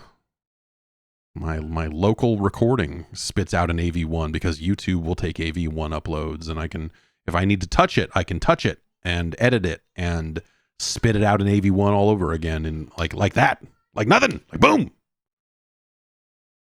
And it's cool. Just need more Plex clients to start supporting AV1, and then you'll see some serious shit. I just heard a weird pop and a click, and are we still here? What's going on? Okay, all right. I don't know. Anyway, CES is coming next week, and if you like me are a fan of bullshit AI garbage, I think this CES is going to be a real special one. I think we're going to see a buttload of bad ideas that are hooked up to Chat GPT. Like a refrigerator that is like, hey, judging by how often you've opened it, hey, well, you might need to get some more milk. I've gone ahead and I've drawn up a grocery list based on this and that. Hey, you're throwing away a lot of this, a lot of stuff lately, and as your AI-powered trash can, I just want to say, it's filling up. So you might want to take it. You might want to take me out. You want to take me out and dump me. By this rate, I'm thinking it'll be ready by, this thing's going to be full by tomorrow afternoon. So you're going to have to empty me sooner rather than later. Please stop cramming. Please don't put your foot in me to push the garbage down. That's not nice. I have feelings. Maybe a microwave that could watch the fucking... I wouldn't trust it. I was about to say a microwave that actually fucking watched the food and said like, oh yeah, it's actually cooked now. And it's cooked right. Like, I don't want a popcorn button. I want to put the popcorn in and then it goes, oh, popcorn? Yeah, I'm on it, dog. And it just does it. Because the popcorn button doesn't fucking work. They've been putting sensors and weird shit in microwaves for years. They fucking don't work, man. And also, who does it? Who uses them? Who knows how? You're like, I was reading at the back of some fucking bullshit microwavable trash because I'm a garbage dump of a human being and I don't deserve proper food. And it was like, put this in the microwave on 50% power for 2 minutes. And then full power for another minute. I'm like, are you fucking high? What kind of fucking, what, you think I have time to sit there and fucking sit there and go, do this and do, yeah. Or yeah, like, no. I'm going to put that in there for 3 minutes. And if it comes out overcooked, hey, it's a microwave. Who fucking cares? Because when you do, in the rare event where you're feeling fancy, the rare event where I've been like, well, I am a fancy boy and I deserve nice things, and you actually follow the directions as written, it's not like the food comes out fucking better. Yeah, you open it up, peel the flap on this garbage food you're eating, and stir it ever so gently, and then put it back in for another 45 seconds. Get fucked. America. Who's got the time? If I had that kind of time, I'd be making real food. If I had that level of care, I would be preparing food for real instead of throwing shit in a microwave, blowing the Lord's bubbles. This shit ain't nothing to me, man.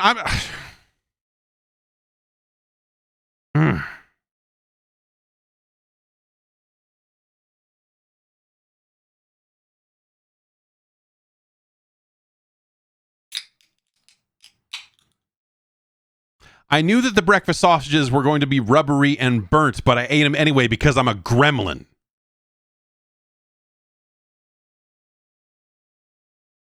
Anyway. This is the wrong flavor. This is a rainbow sherbet.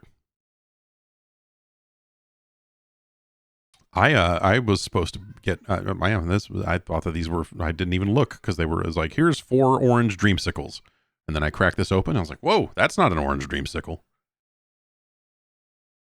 God damn, man. Anyway, that's the news. We'll have more CES next week. NVIDIA has a press conference. I don't, Sony always has a keynote address, and there's always like some passing mention of some PlayStation thing. somewhere in there, but it's usually like, didn't they talk about the Gran Turismo movie last year?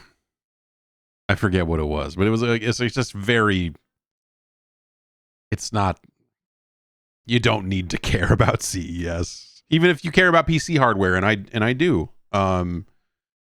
That is something you can read after the fact. The idea of watching live streamed, well, you know, if you like dumb shit, I think the CES keynotes have actually been pretty good over the years, of just like, here's a celebrity that's going to walk out here and tell you that this Qualcomm, these Snapdragon chips are fucking crazy. I'm Ryan Reynolds, and these Snapdragon chips, you could make a TV show on these things, you know, or whatever fucking crazy shit. It's like, I'm in the Star Wars movie, and these phones are crazy.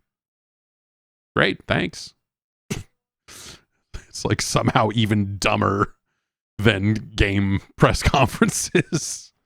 But I don't know. At this point, like, if Sony's going to do a keynote, I would expect them to say like, "Hey, the PlayStation Portal is cool," and maybe they put them back into stock, you know, to coincide with that. If they've been out of stock for a while, right? I don't know. And so maybe they get back to, maybe they just talk about that.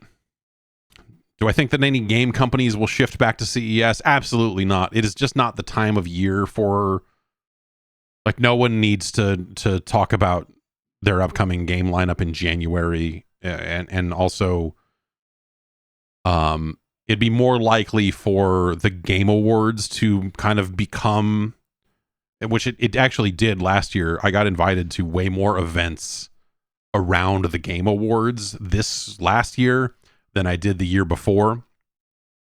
And it's because that they know that the people that cover games will you know, potentially be there, and enough of them will be there that it's worth their money to go get a hotel room in the area and set up some games. Just be like, hey, here, you know, we brought Tekken. Tekken was there. I think people just posted their Tekken stuff like last week or week before, or whatever it was. They're like, hey, we got a hotel room, or we got an event space, and then here's Tekken. And you can come, you know, if you're in town for the Game Awards, come through and see Tekken. And whatever these other 4 games are. So, you know, yeah, so that's December. So you don't need to then go to CES. Because they can't guarantee that people that cover games are going to CES, because people that cover games don't go to CES. So if they want to attract a mainstream tech audience and some of the other stuff that does go to cover CES, then yes. And sometimes you'll see like third-party controller manufacturers, especially if their controllers work with phones. They'll be like, yeah, we got a booth at CES. Come on by. And so this is a few little things like that. But in terms of like new announcements of video games, it's just not the right place for it, and it's not the right time of year for it either. So no, a lack of E3 does not mean that everyone will go back to CES. It just means that, you know, people will still make their announcements in the summer time frame, because they want to start taking pre-orders for games that are coming out in November. You know, and so that June-ish spot, Summer Game Fest, is already right there. If they don't want to do that and they can wait until later in the summer, then Gamescom is there, and that attracts enough of a worldwide audience now in terms of people seeing the coverage of games and seeing trailers, that they could do it there. Or they could just put out a trailer and say pre-orders are open now. They could write a post and put it on the PlayStation blog and, you know, take pre-orders and whatever, you know. But no, they don't need to like magically go back to CES after all these years and be like, well, yeah, hey, what we're here to can we show some games? Which I'm sure CES would love it. CES paid us to go cover CES one year. They paid for a GameSpot booth at CES. And so we went. It was the last time I went to CES. I forget what year it was. But we went, and we took like 2 appointments, and there was no one to fucking see, because game companies don't come to CES. But what they wanted to do is they wanted to be able to say to game companies, well, GameSpot's got a booth, you should get a booth, and then, you know, the people that are covering games will be at CES, so you should show your games there. And so it was like this weird chicken and egg thing And then we ended up just standing around and going like, this is, I mean, I guess, I don't know. Let's go do Las Vegas shit because there's no games here. And we were right next to the Case Logic booth, and they had a half pipe set up, and Tony Hawk was skating. So we got to watch Tony. We got to, after hours, we went and ran around on their half pipe when no one was looking. But we did not have a skateboard. So, not that I would have fucking been able, I'm not going to fucking skateboard in a half pipe. I'm not going to skateboard. I don't know how to fucking ride a goddamn skateboard. So yeah, I don't know. Free trip to Las Vegas with like zero responsibility. It was all right. It was all right. Why don't we get into some emails? podcast@guard.bike is the email address. You can send your emails in to me, and I'll take a look at them. And some of them will end up on the show. Weird how that works. Travis wrote in yesterday. Said, I just spent a lovely New Year's Eve with some close friends where I brought the Nintendo Switch and we played a bunch of games well after the ball dropped. The game we spent the vast majority of time with was Windjammers 1, because even the people that had very little experience with video games were able to pick up and play the game and immediately get some enjoyment out of it. At one point, we did switch to Windjammers 2, but everyone quickly dismissed it as too complicated after 15 minutes and went back to Windjammers 1. Personally, having put dozens of hours into both games, I would concede that Windjammers 2 is the objectively better game, as the new mechanics such as jumping, slapping, or drop-shotting the disc over the net completely rounds out the play experience, similar to how Reverts perfected the combo scoring system in Tony Hawk 3. However, with the introduction of so many mechanics in Windjammers 2, it completely destroys the game's initial appeal of being easy to pick up and play like Windjammers 1. My question is, how do you feel about the balancing act developers need to achieve in order to make an arcade game easy to pick up while still having significant depth to keep people playing for years? Did Windjammers 2 fail because it wasn't able to reach a casual audience, or was it not made for them to begin with? Both. I agree. I played some Windjammers 2 and enjoyed my time with it, but ultimately,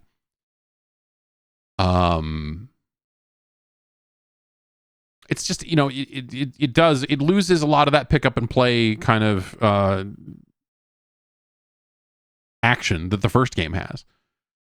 And you could argue that if everyone playing the game is at the same skill level, that maybe they're going to still have an okay time with it because they can just ignore some of those buttons, and maybe someone will learn it and they'll get better for a while, and then someone else will learn it and they'll catch up, and so you could see a path where that second game could work that way. But if you, a person who has played a lot of Windjammers 2, are there fucking it up for them, then yeah, they're gonna have a bad time. But also, they're gonna try to do too much too soon, and they're gonna go, I don't know when to do what and why, and I don't know. Windjammers 1's just easy, and I think that there's a purity to Windjammers 1 that the second game lacks. The second game just straight up doesn't have. And this was something, when I went and played Windjammers 2 at PAX, like pre-release, I was like, this is neat, but I don't know, man. I don't know that this is something that needs to, like, these mechanics that they're adding to the game, like you like on paper, they make a lot of sense. And in practice, you go like, maybe this is not what I want to do in this game.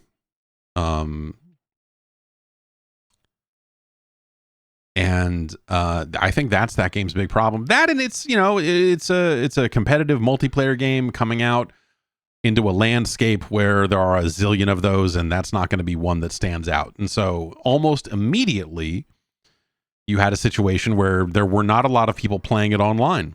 And so for me, as someone who was like, oh man, Windjammers 2 is coming out, it's got online play, that's going to be great. And you're like, oh wait, right. It even came out on Game Pass, and it got pretty hard to find a game pretty quickly. And so, yeah, I think Windjammers 1 is just a better, more pure experience. And obviously you could just play Windjammers 2 and ignore some buttons. but it's not always as simple as that, right? And so I think that's a really hard. It is a really hard balancing act, right? I mean, it's something that I think the best arcade games of that era do pull off. But like, there are games that have complex depth that still manage to be easy to pick up and play.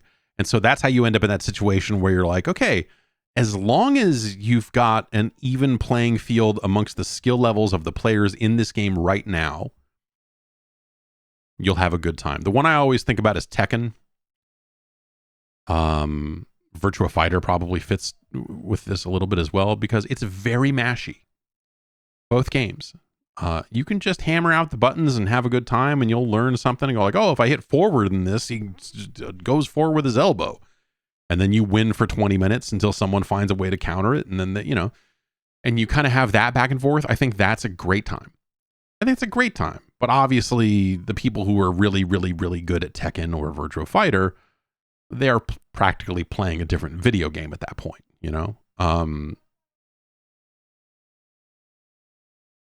Vaporware in the chat says Rocket League finds a good balance. Yeah, Rocket League is probably another good one of those where like I had fun with Rocket League until people started trying to take it a little bit more seriously. And then I was like, I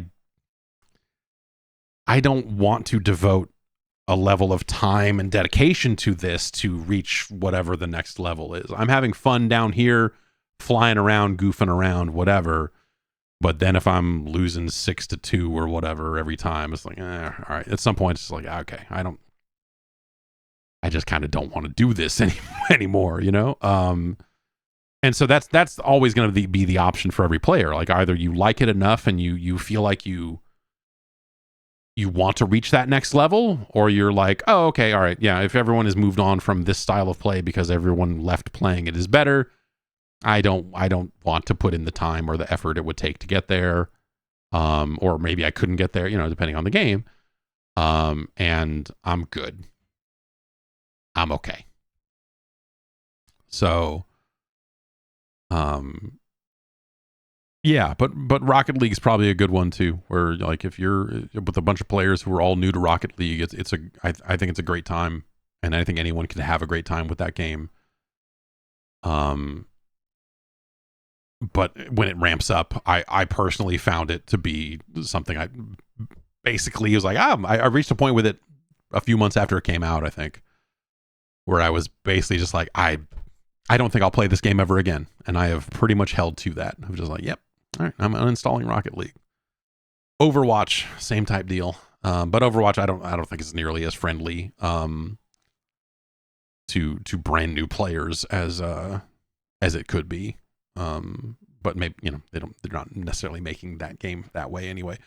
Yeah, but I think that's very hard finding a game that people can and arcade developers kind of needed to do that, right? That was the home run they were trying to hit every time of like, we want people to put in one quarter and feel like they've got a handle on this, but also we want them to put in over a period of time 100 quarters or 1,000 quarters or whatever. We want them to keep coming back and keep improving just enough to keep them coming back and get, and trying to find ways to string people along and keep people engaged and all of the things that we kind of associate with like mobile games and stuff like that now, right? Is like arcades are weirdly analogous to some of that stuff.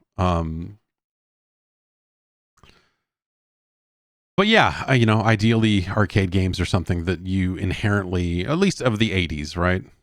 Well, no, I mean, you want to be able to walk up to it, put your money in it, and be okay at it, and basically understand what's going on mechanically.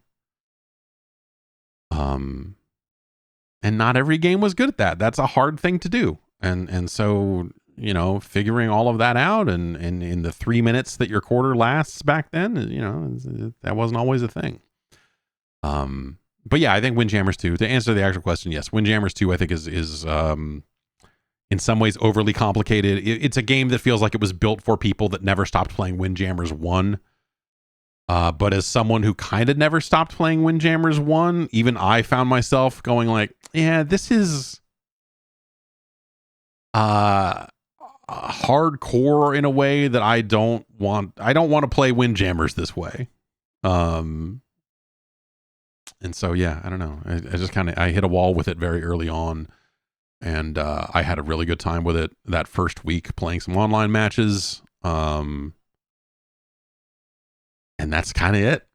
And I forgot that game, it's sad to think about. Like, after all the time spent thinking about Windjammers 2, after all the energy that myself and some of the folks perhaps around me put into the joke of let's make it of Windjammers 2, they finally went and made a Windjammers 2. It's okay.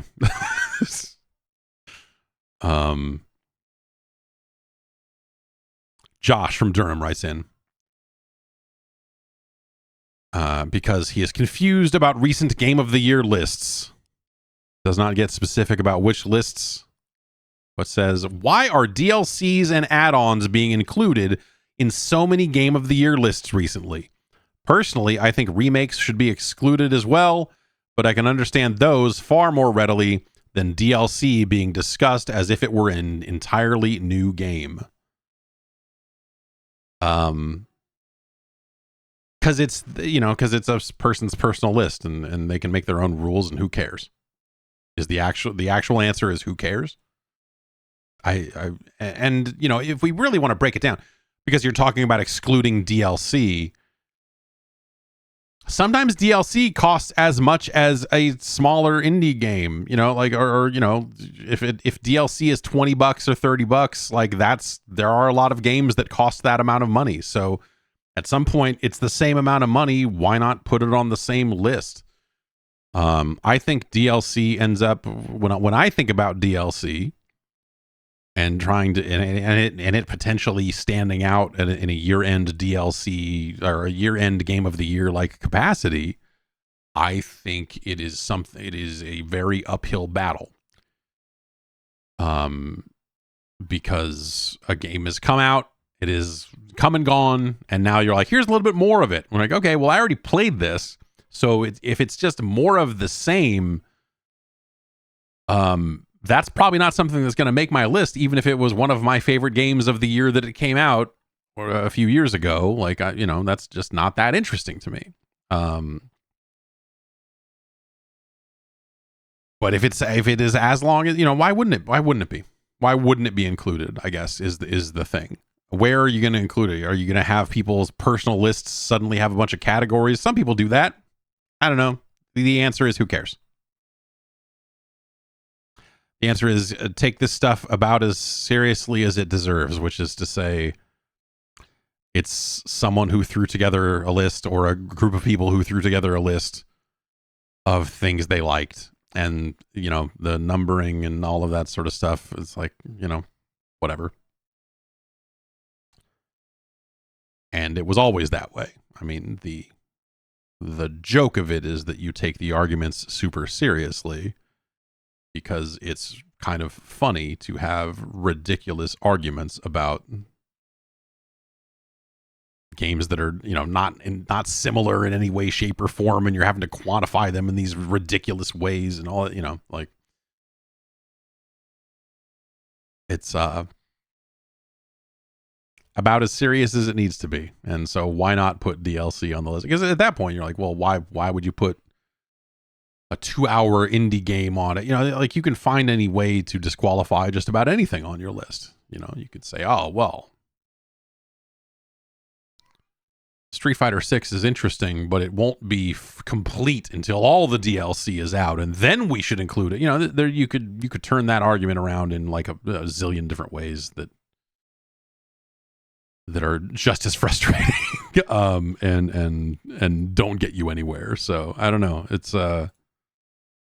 ultimately, when you make your list, I would say feel free to not put any DLC on it. I don't think that there will be any DLC on mine, for whatever that's worth. I can't think of any.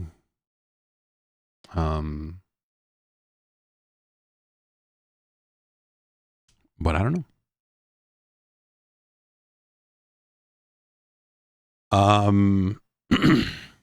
Someone whose name I will not include sent me, oh man.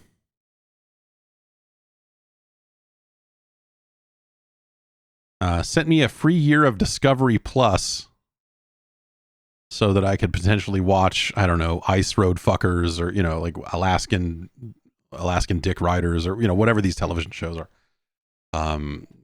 So that I can check out some Animal Black Ops and all of this good stuff. So thank you for that. I will redeem that when I get a chance. And we'll check out some Bad Boys Amish edition. I could go read the list.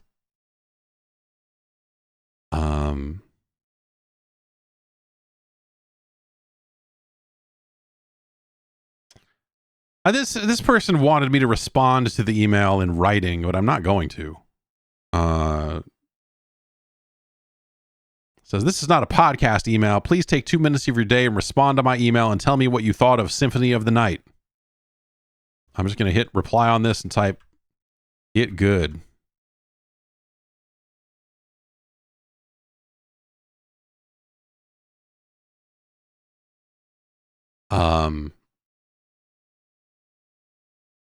Symphony of the Night, it's an amazing video game. I like that video game a lot. I played through it, let's call it probably like 9 or 10 months ago. I don't know.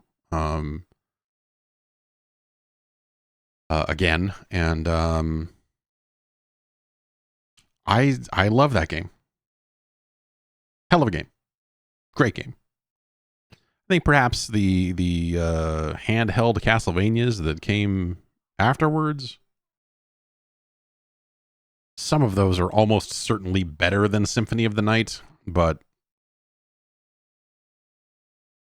I don't know. So many of them came out that it's hard. I can't tell them apart. I was not playing those Castlevania games as they were coming out after like the first 1 or 2 of them. It's a real damn shame when you think about it, you're Koji Igarashi over there cranking out fucking awesome little handheld Castlevania games with all these crazy mechanics and all this weird stuff over the years, and you're like, man, and they just, at some point there were so many of them that people just kind of like, all right, yeah, you're making another one, huh? Oh, you brought the whip to the interview, huh? Yeah, right on.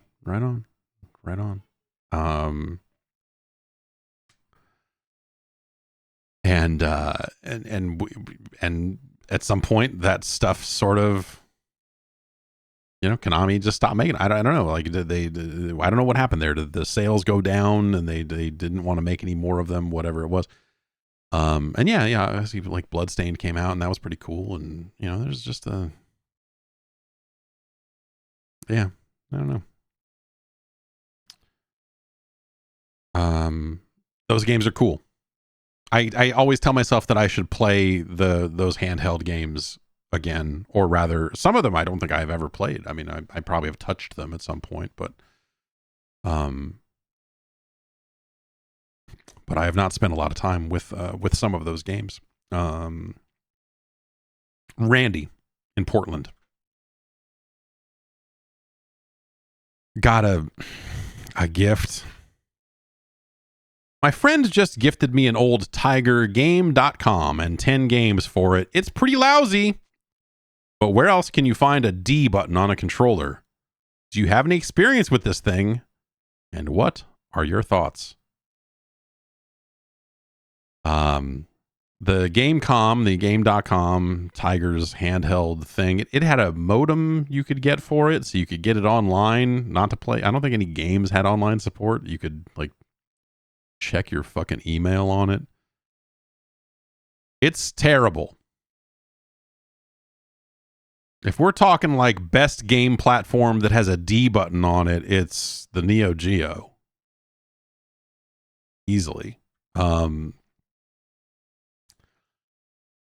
there were a lot. I mean, Mortal Kombat Trilogy came out on the game.com. I believe Fighters Megamix did too. There's like a Batman game. It's a lot of garbage. It's a black and white handheld. It is the, oh boy, it is just an absolute piece of garbage, and it's not super well emulated. You can sort of play some games in MAME, I believe. Yeah, Duke Nukem came out on the Gamecom. Right. Yeah. It's a disaster of a device. I bought mine when they went on deep discount. And KB Toys was like blowing them out for like $10 or something. Same way I bought my Virtual Boy. Waited until they were like, oh, this thing's a disaster. We've got to get rid of these. And then I showed up and went, that's actually how I bought my Game Gear. My first Game Gear I bought when they hit some insanely low discount price and they were trying to blow them out. Game Gear, better than both of those other devices. But I don't think the Game Gear is especially great either. I don't know. Grant writes in, and this, we'll start the year with this question, and then we won't have to take it again for another year. By law, for the longest time, I do not remember console generations being numbered. However, it seems like out of the blue, everyone started calling them by their numbers as if we all agreed on it. When did that happen? Yeah, it's terrible. It's largely a Wikipedia thing. As far as I'm concerned, it's not real. And I think trying to number things and attach things to generations, especially at times when you had consoles coming out a few years into a generation, it's just broken. The numbering scheme is dumb and bad. It always was. To me, the crazier thing that launched out of this, or the thing that kind of at least makes a little bit more sense in a disgusting way, is there are two separate numbering schemes. There's the numbering scheme that counts, like, I think the Atari 2600 as like the first or second generation or something.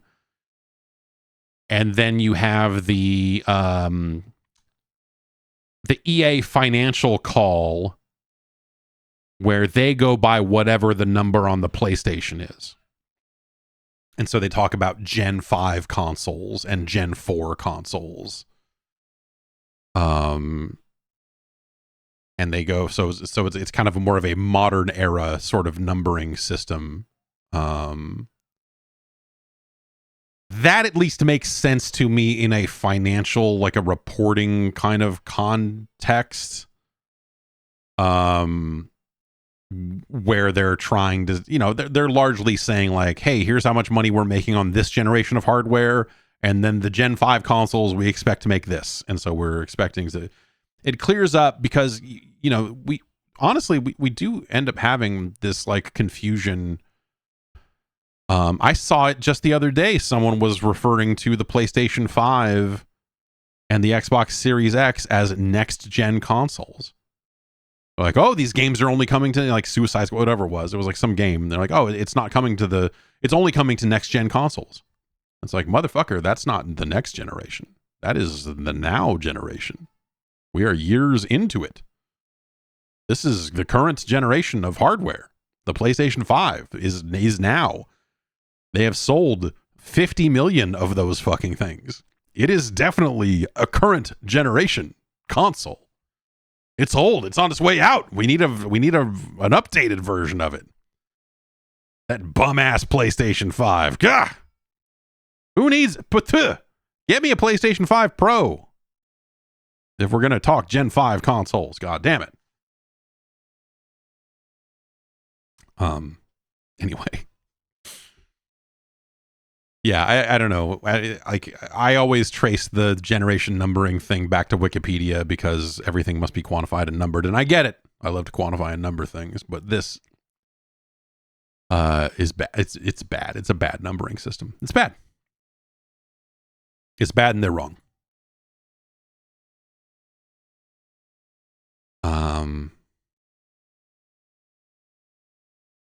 Paul writes in,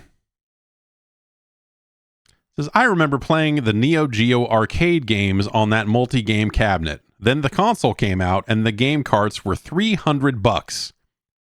Now I can buy any Neo Geo game for $7.99 on my Xbox. This just blows my mind.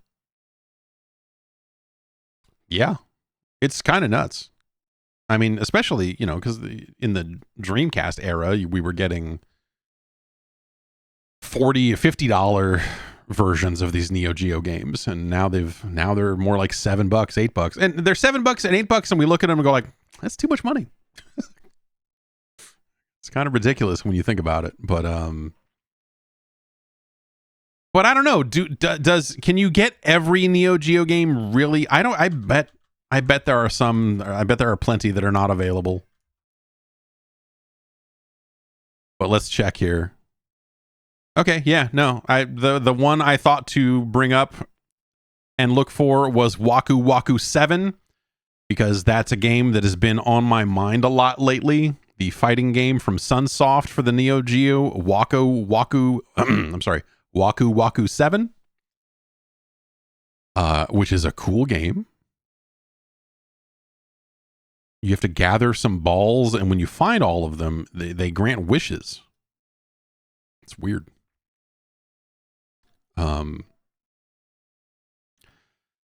But I guess that technically came out on the Xbox One, and so it does run on and the PlayStation 4, so it does run on modern consoles, current generation consoles, if you will.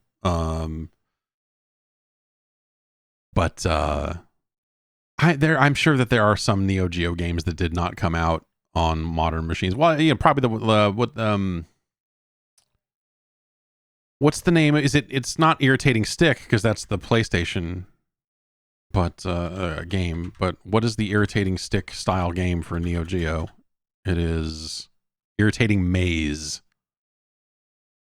and that had like a trackball controller, which the idea of a Neo Geo cabinet fitted with a trackball controller seems like some real fucking depressing shit. You like walk up to it and you're like, oh cool, let's play some King of Fighters. Oh wait, they've got the trackball installed.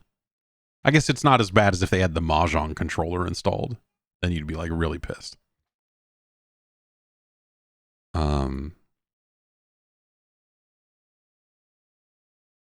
Yeah, it's emulated versions of old games and all. It's never quite what you want it to be, right? It's always like there's just a $7. I was buying all of those Arcade Archives releases when Hamster first started doing them on the PlayStation 4, and they were only out in Japan, and I was like, that's cool, I'm gonna start buying these. And then they started bringing them out in the US, and there's something about reading it in a currency that you just know a lot better and look at and don't have to do exchange rates or anything like that. You just look at it and go like, $7, man. I don't know. That seems like too much fucking money for some of these games.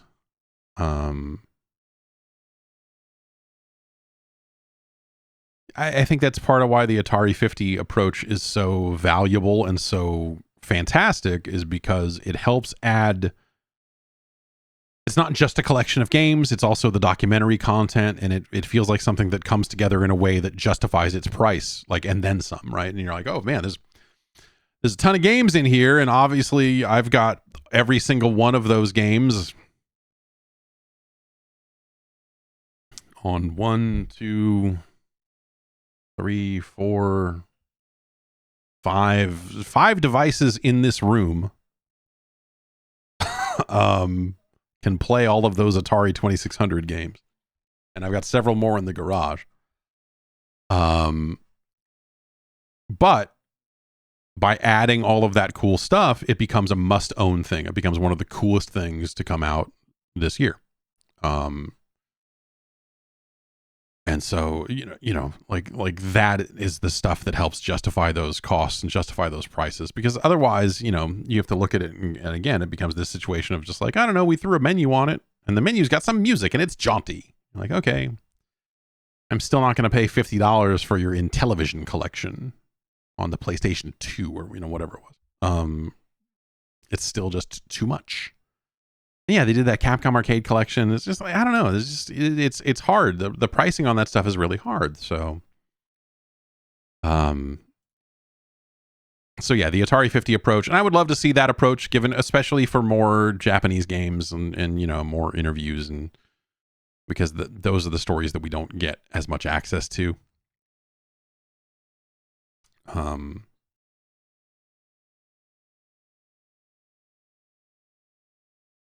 And that'd be great.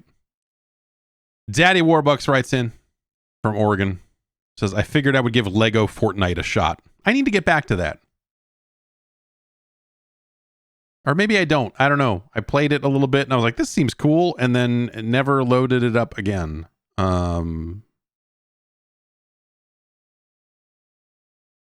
Anyway, I figured I'd give Lego Fortnite a shot. I like those games. Which ones? Lego games or Fortnite games? When I logged in, I had 2,000 V-Bucks, I think, from having bought Save the World at launch. I played Battle Royale Fortnite like once and hated it. I wanted to buy a Lego skin because the default Lego guys rotate and many look like ass. And holy shit, the Fortnite store is garbage. Fuck this stupid FOMO bullshit, man.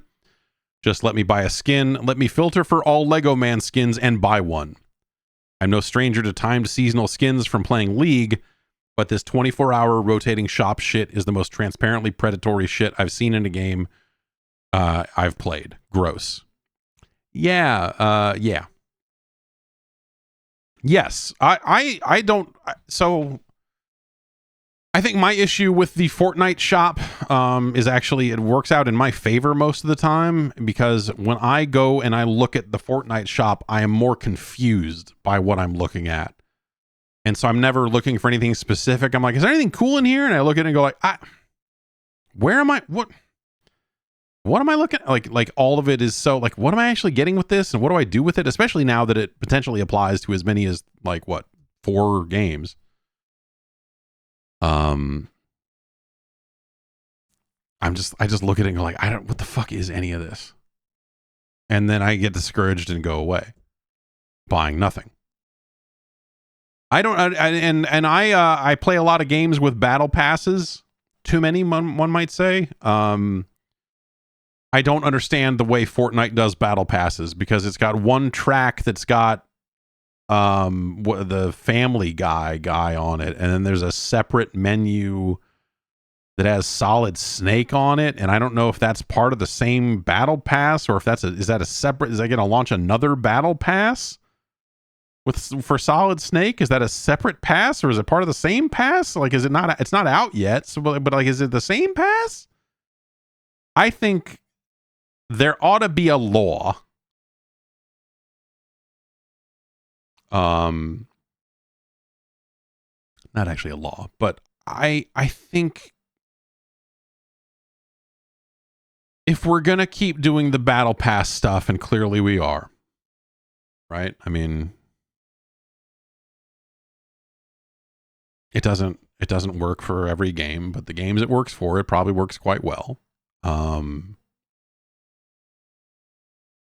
I think that everyone needs to migrate to the Halo model of battle passes not expiring. I think that the thing of like, hey, we're putting a battle pass out. Like Call of Duty literally has a countdown when you launch it up in the upper left corner that says like season 1, 43 days left.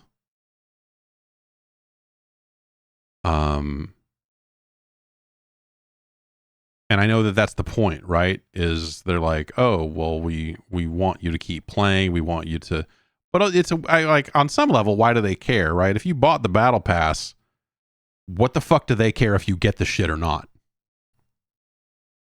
Like once you've made the purchase for the battle pass, unless it's, I assume that it's potentially like, hey, the more time people spend playing the game, the more likely they are to spend more money. Or rather, I bet for some games, if not every game, that when they get close to the end of a season, they probably see people spending V-Bucks to buy levels. They're just like, oh, there's only 2 days left on the battle pass, and you need 27 levels to get the fucking this gold brick that dances and fucks. Sorry, you can't use that one in Lego Fortnite because it fucks.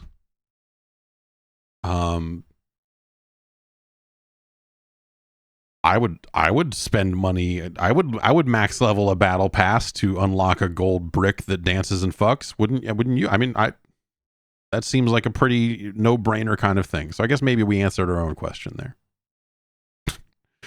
Is they want money on top of the money. But I tend, I think that I don't mind battle passes.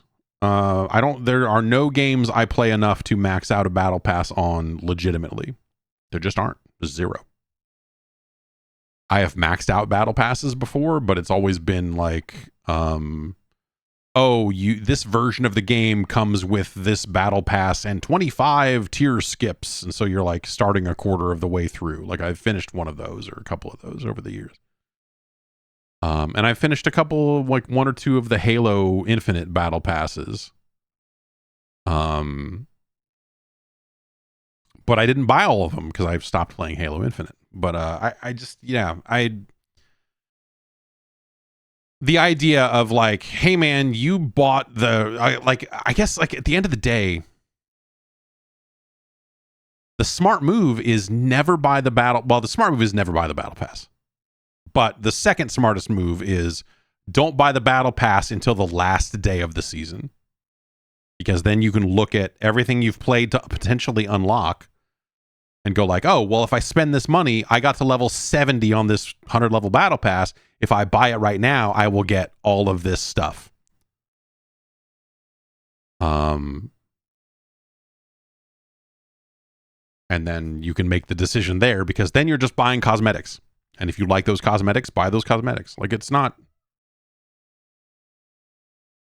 it's, if people want to buy cosmetics, they can buy cosmetics. When Thrilla's Safari, when TNC Surf Designs 3 comes out,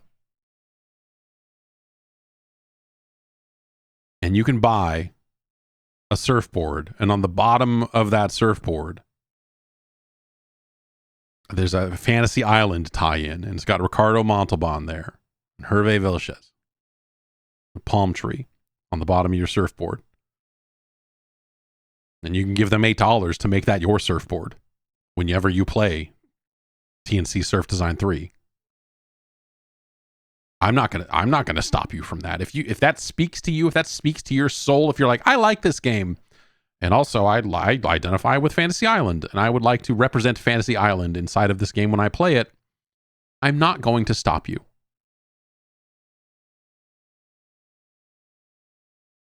So go with God on your cosmetics quest. I rarely go along for the ride on those, but sometimes I do. Sometimes a certain cosmetic will speak to me in a certain way, and I'll go like, oh well, yeah. I thought about buying a Fortnite battle pass when the Doom dude was on it. And I was like, I could get the Doom guy in Fortnite. And then I thought about it for a while, and I was like, but I don't play Fortnite. And so I'd have to buy a battle pass, like max level the battle pass, and then play Fortnite, which I don't especially want to do. So I'd pass on this. I did end up buying. They put out the Doom 2 Super Shotgun for Call of Duty, which is stupid. They put out you get the chainsaw as well as a melee weapon in Call of Duty, and they make it animate with the same number of frames that it animated in the original games, and so it's real dumb. And it's very over the top in a way that like I used it, but the thing is actually I don't think it's actually fun to use any of that shit. And so you use it once and go like, oh, that's really funny that it's the Doom 2 and it makes the, and yeah, it takes, and it reloads the same way. And you're like, neat. I don't want to do that ever again. And so I never did. But, But I felt okay buying that. Like, I want to see this, and I was playing at the time quite a lot of Call of Duty, and so it felt okay to buy it and whatever. But everyone's gonna have to draw their own lines on that stuff. I think is kind of at the end of the day. But that said, I do think that the kind of time limited nature of those battle passes and stuff. So you go like, oh, hey, you're going to pay money to buy this premium battle pass, but then you only have 64 days to hit the max level on it. I think that stuff super sucks. I think that stuff is gross. Because then at the end of it, they're like, oh yeah, I don't know. These are kind of cosmetics you could have gotten if you had just played the game more. Like, well, fuck you. Like, I gave you the money for, like, you should just fucking give it, fuck off. Like, that's, yeah, I don't know. It's uncool.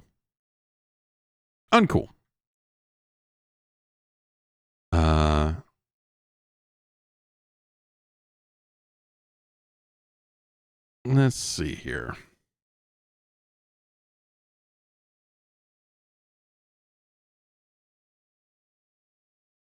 Taylor from Toronto.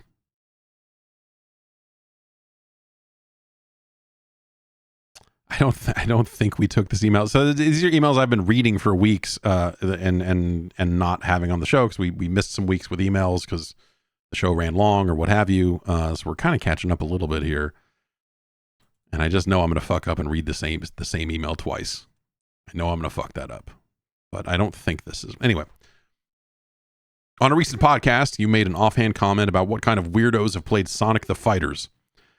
As a mid-level Sonic weirdo, I first played Sonic the Fighters in 2012 with the Xbox 360 arcade release, but you may be shocked to know how many more weirdos have played it recently. The Yakuza games have always included classic Sega games, and two recent games, Lost Judgment and Like a Dragon Gaiden, both include Sonic the Fighters and require playing it to earn the Platinum Trophy. So not only have Sonic weirdos played Sonic the Fighters, but Yakuza weirdos have also played it. I'm sure one of Sega's goals for the future is to fit Sonic the Fighters into a Persona game and unify all three pillars of their company's weirdos. Yeah. Let's hope. I like Sonic the Fighters. I think it's a weird game. I think the way that it handles blocking and and turtling up is really interesting. And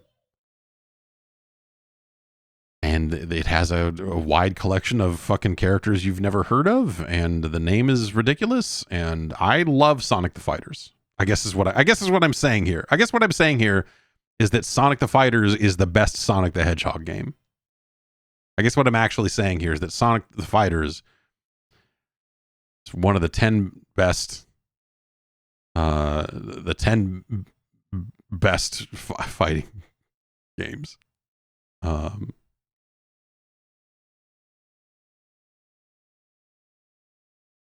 No, I like Sonic the Fighters. I don't know. It's ridiculous. But it's neat.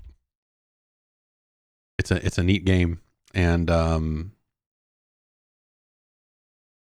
yeah, I always thought it was cool and weird. I remember seeing the arcade version of it at a trade show, right around the time it was coming out or whatever. But,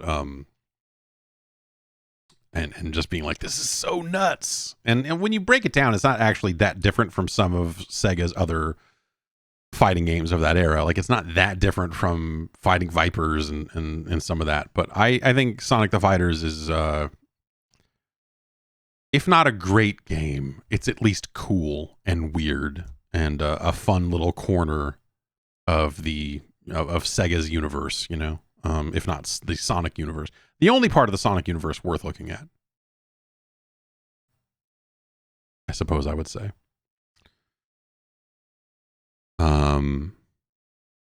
Let's see if there's any more here. And I think after this episode, I'm gonna clear out the inbox, and because I have some old emails in here that we probably are just not gonna get to. So that I would take that as your sign if I have not answered your email. You could send it in again. We'll go in with this year with a clean slate.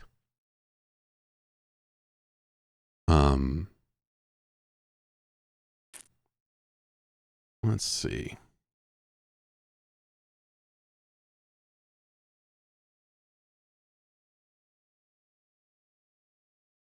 On the subject of cosmetics, Jeff from Queens writes in and says, I am one of the weirdos who doesn't like goofy celebrity skins in Call of Duty and wanted to offer our perspective.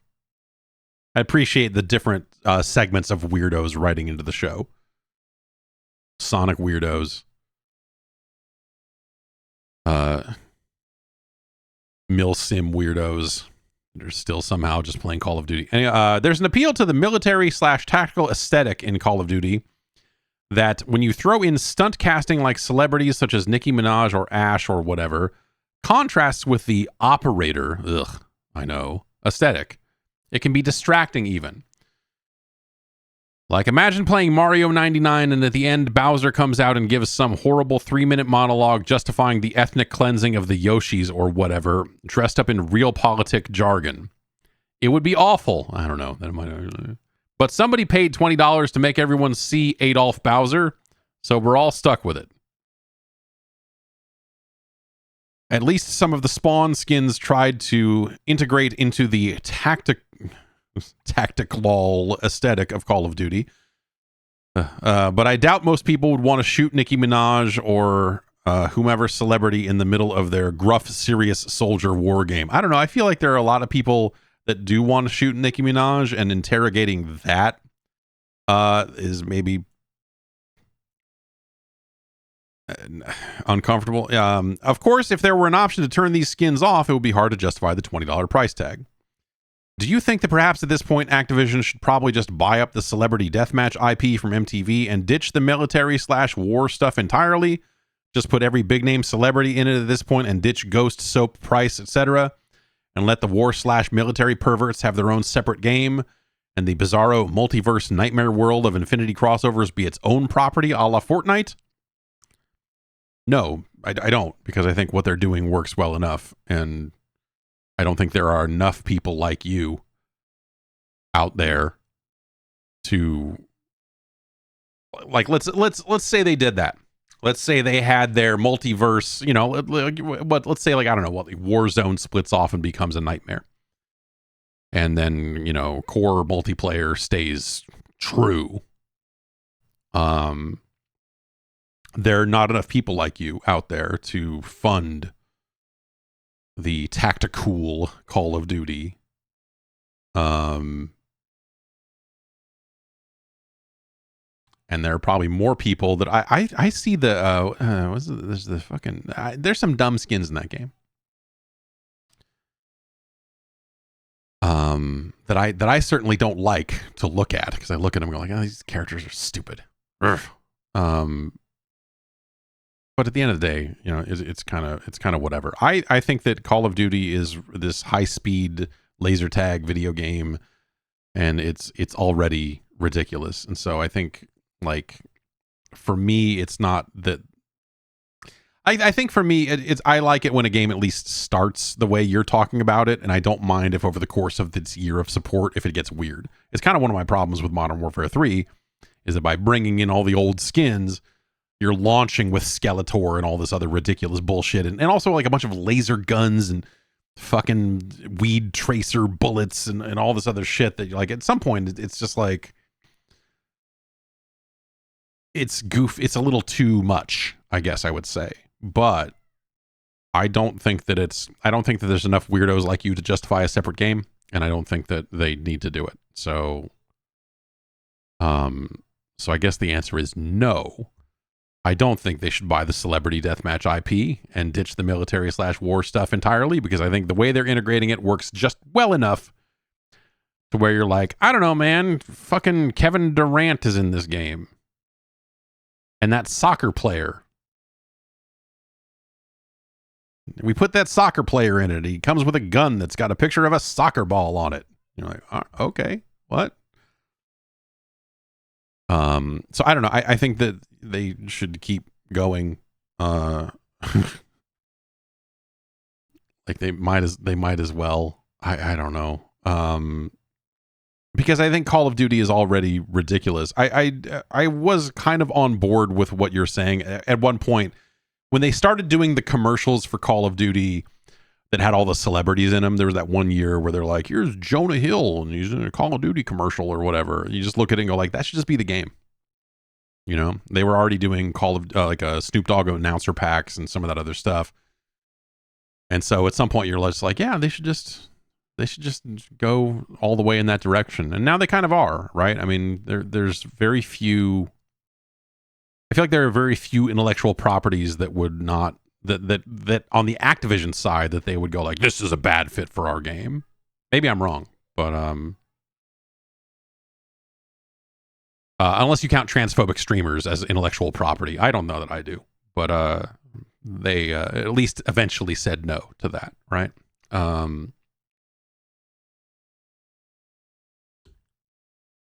But yeah, I don't know, man. I you know, when they did their like 50 years of hip hop, here's 21 Savage running around, and you're like, okay, yeah, cool. Nicki Minaj, I think, is really funny. I think like there's a certain type of Call of Duty fan that does not like being murdered by even a fake version of a black woman, and they'll let you know. So sometimes it's fun to murder them over and over again with Nicki Minaj. Deal with it, fuckface.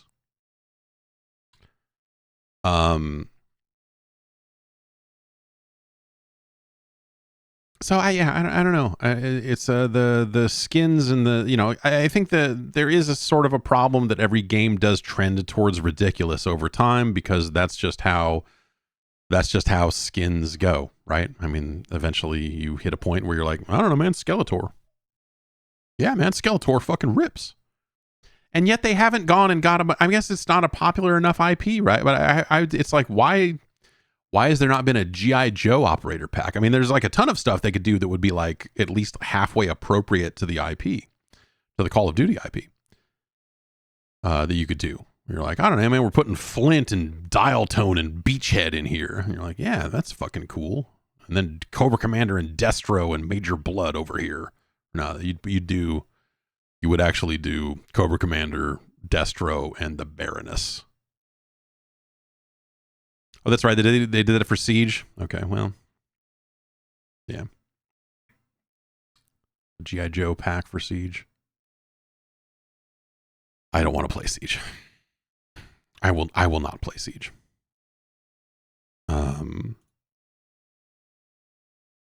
Yeah, so it's like with Jeff's question, I halfway get where you're coming from. Like there's something to be said for like, man, these games get so ridiculous so fast, and this year's Call of Duty started ridiculous, and that's maybe a larger problem. But like I think the benefits outweigh the downside for most of the player base. I think they're not thinking about it that hard, and they're more like, yeah, man, cool, I'll play as Lara Croft. I don't know. I bought Snoop Dogg and I bought Nicki Minaj, but I did not buy 21 Savage. Thought about it, but didn't.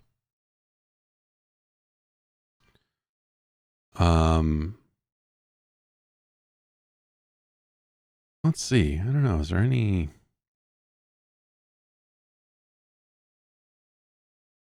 Let's see if there are any more questions that kind of jump out here. A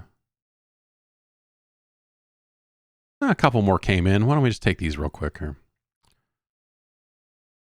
Chris from Box Elder, South Dakota,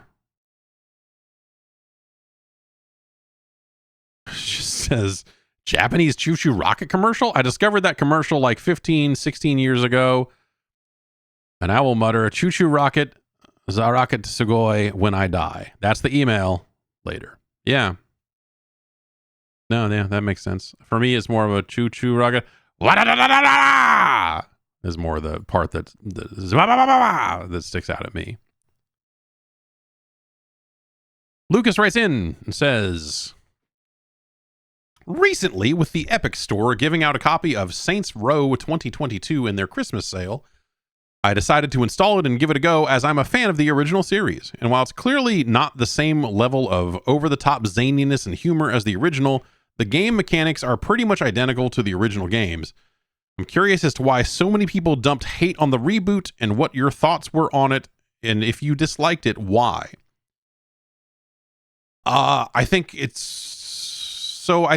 mechanically it was buggy when it came out. I had a lot of problems with it at launch. That was a big problem. I think a lot of the mission design and a lot of like games kind of moved. They should ideally be moving on, right? And so to say like the game mechanics are pretty much identical to the original games, like, yeah, but the original games were better, and they came first, and so it's uninteresting to go play another like now kind of generic open world crime game, especially when it doesn't handle all that well. The shooting's not, there's like just aspects of it that I think didn't work super well. But for me, I think the big problem with it is I like the basic setup. Because I don't think you could have written another Saints Row game that would just kind of fit right in the same pocket as 3 and 4.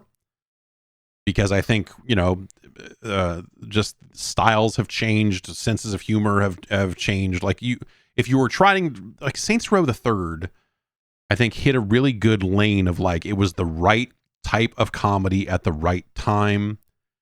I think 4 was in a similar vein. And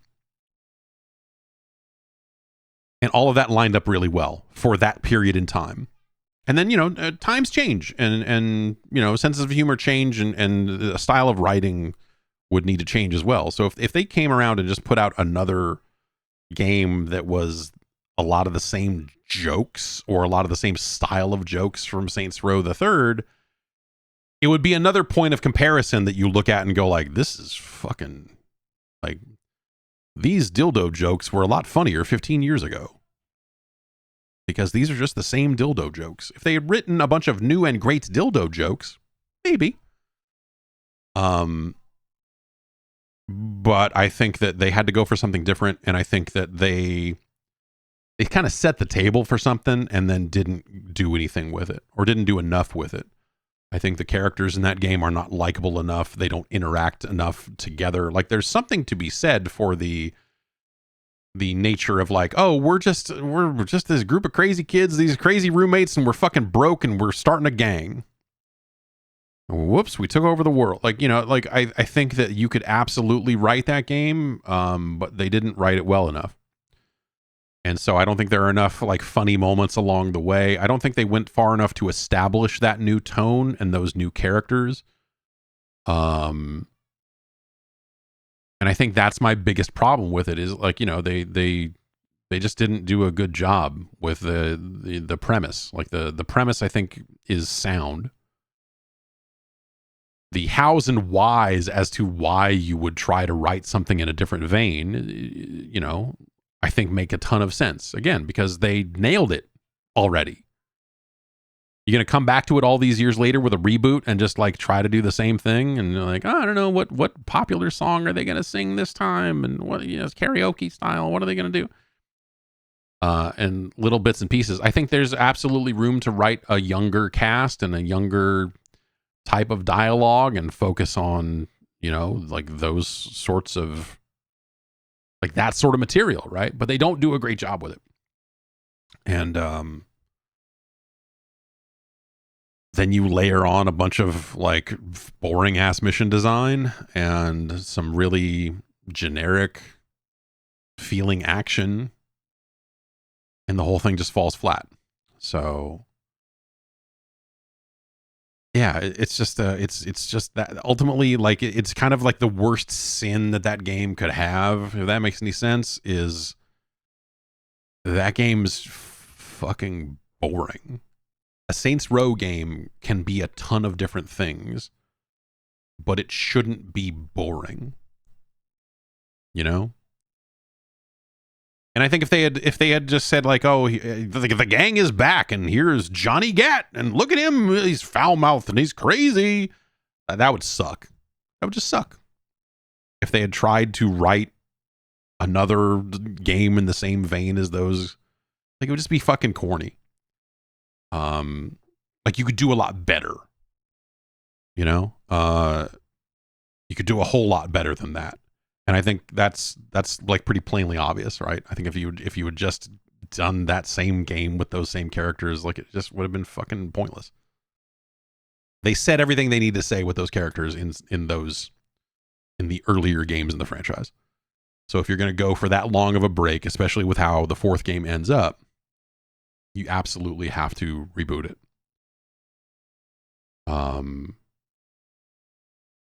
Otherwise, you are ratcheting up the stakes so high that they are absolutely, completely, 100% unmeetable expectations for the people that like are holding some torch for like that cast, right?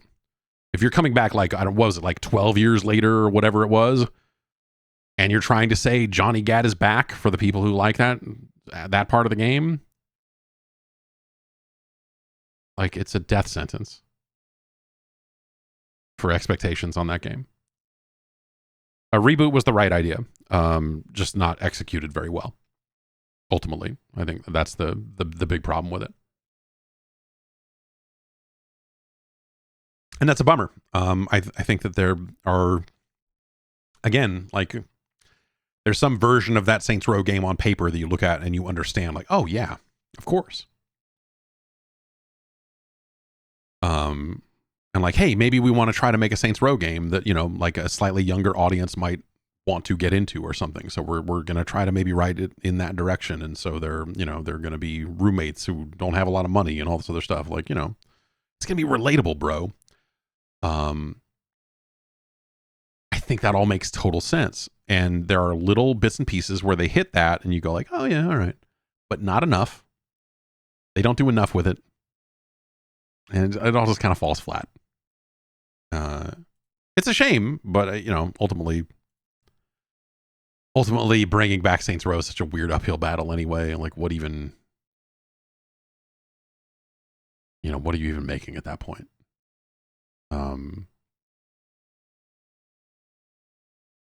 So yeah. And there's a lot of people, I don't know, that game got caught up in a bunch of weird bullshit too. You know, like things do, where you had like, there was like whatever that segment of the audience that was just like, they wrote this game to be woke. It's like, no, they wrote this game to come out in 2022. Sorry, old man.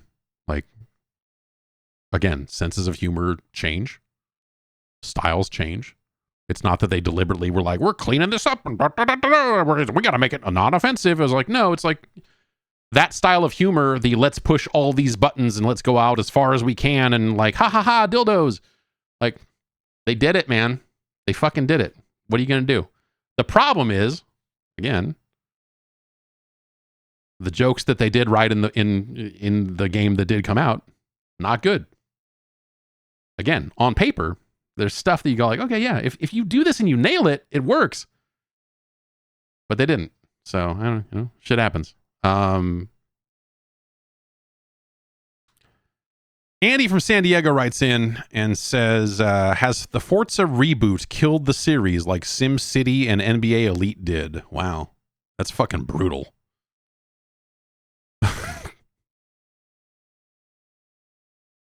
I'm going to say no, I guess.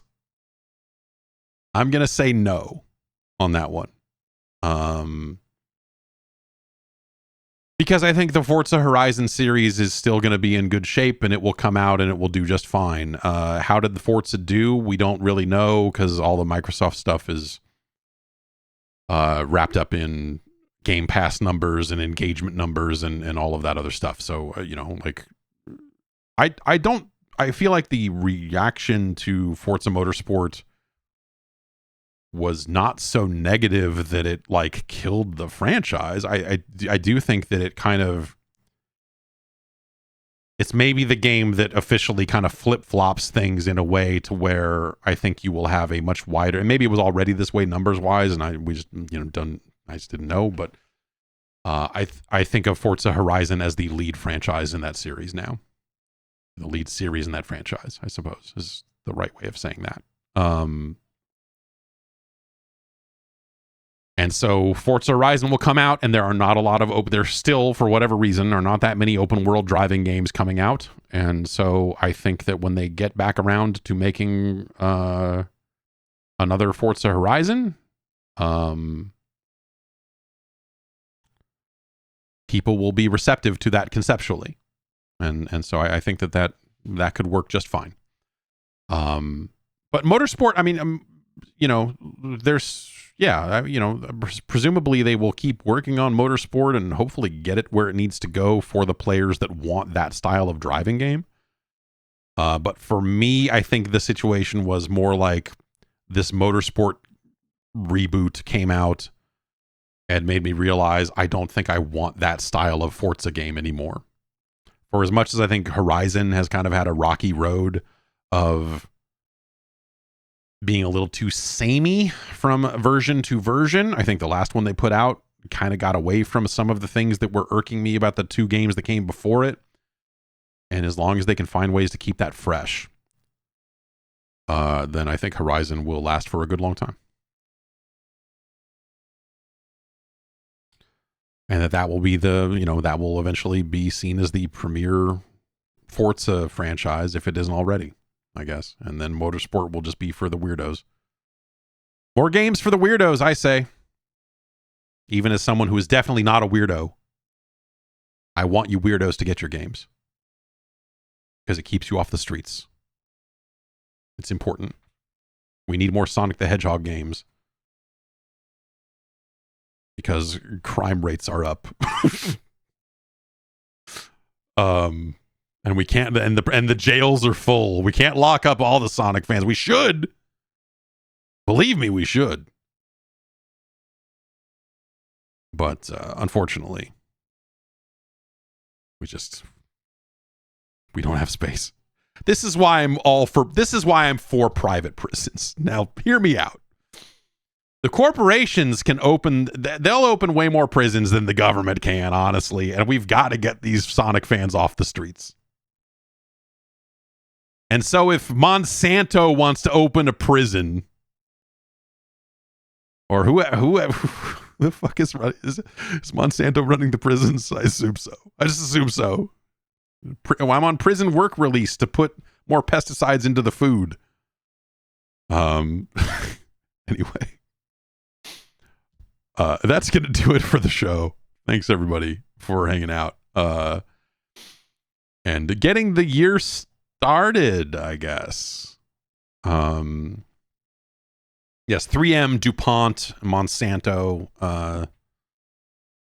all of your favorite prison manufacturers. Maybe Sega could get on that. Maybe we could have a direct pipeline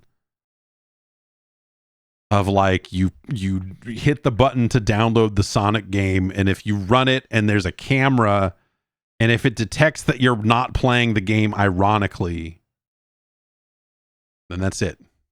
They just come and get you.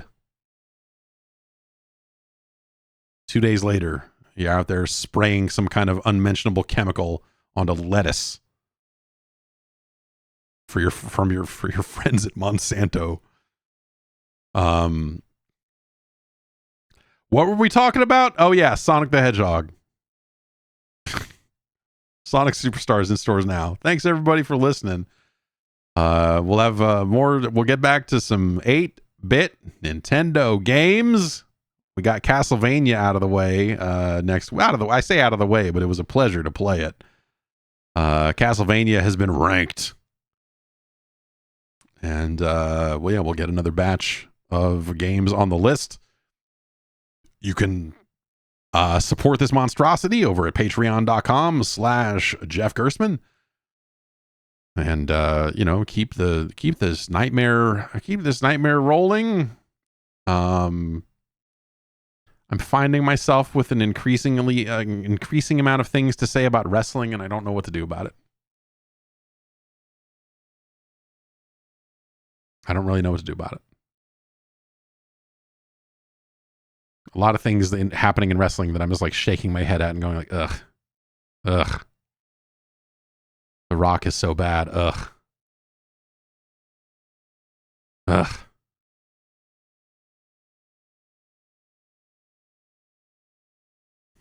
Sasha Banks is not the answer. She never is. She never was. All these opinions and more. All right. I'm going to get going. I will see you soon for more video games. And we'll be back next Tuesday with the podcast. Until then, take care. I'll see you.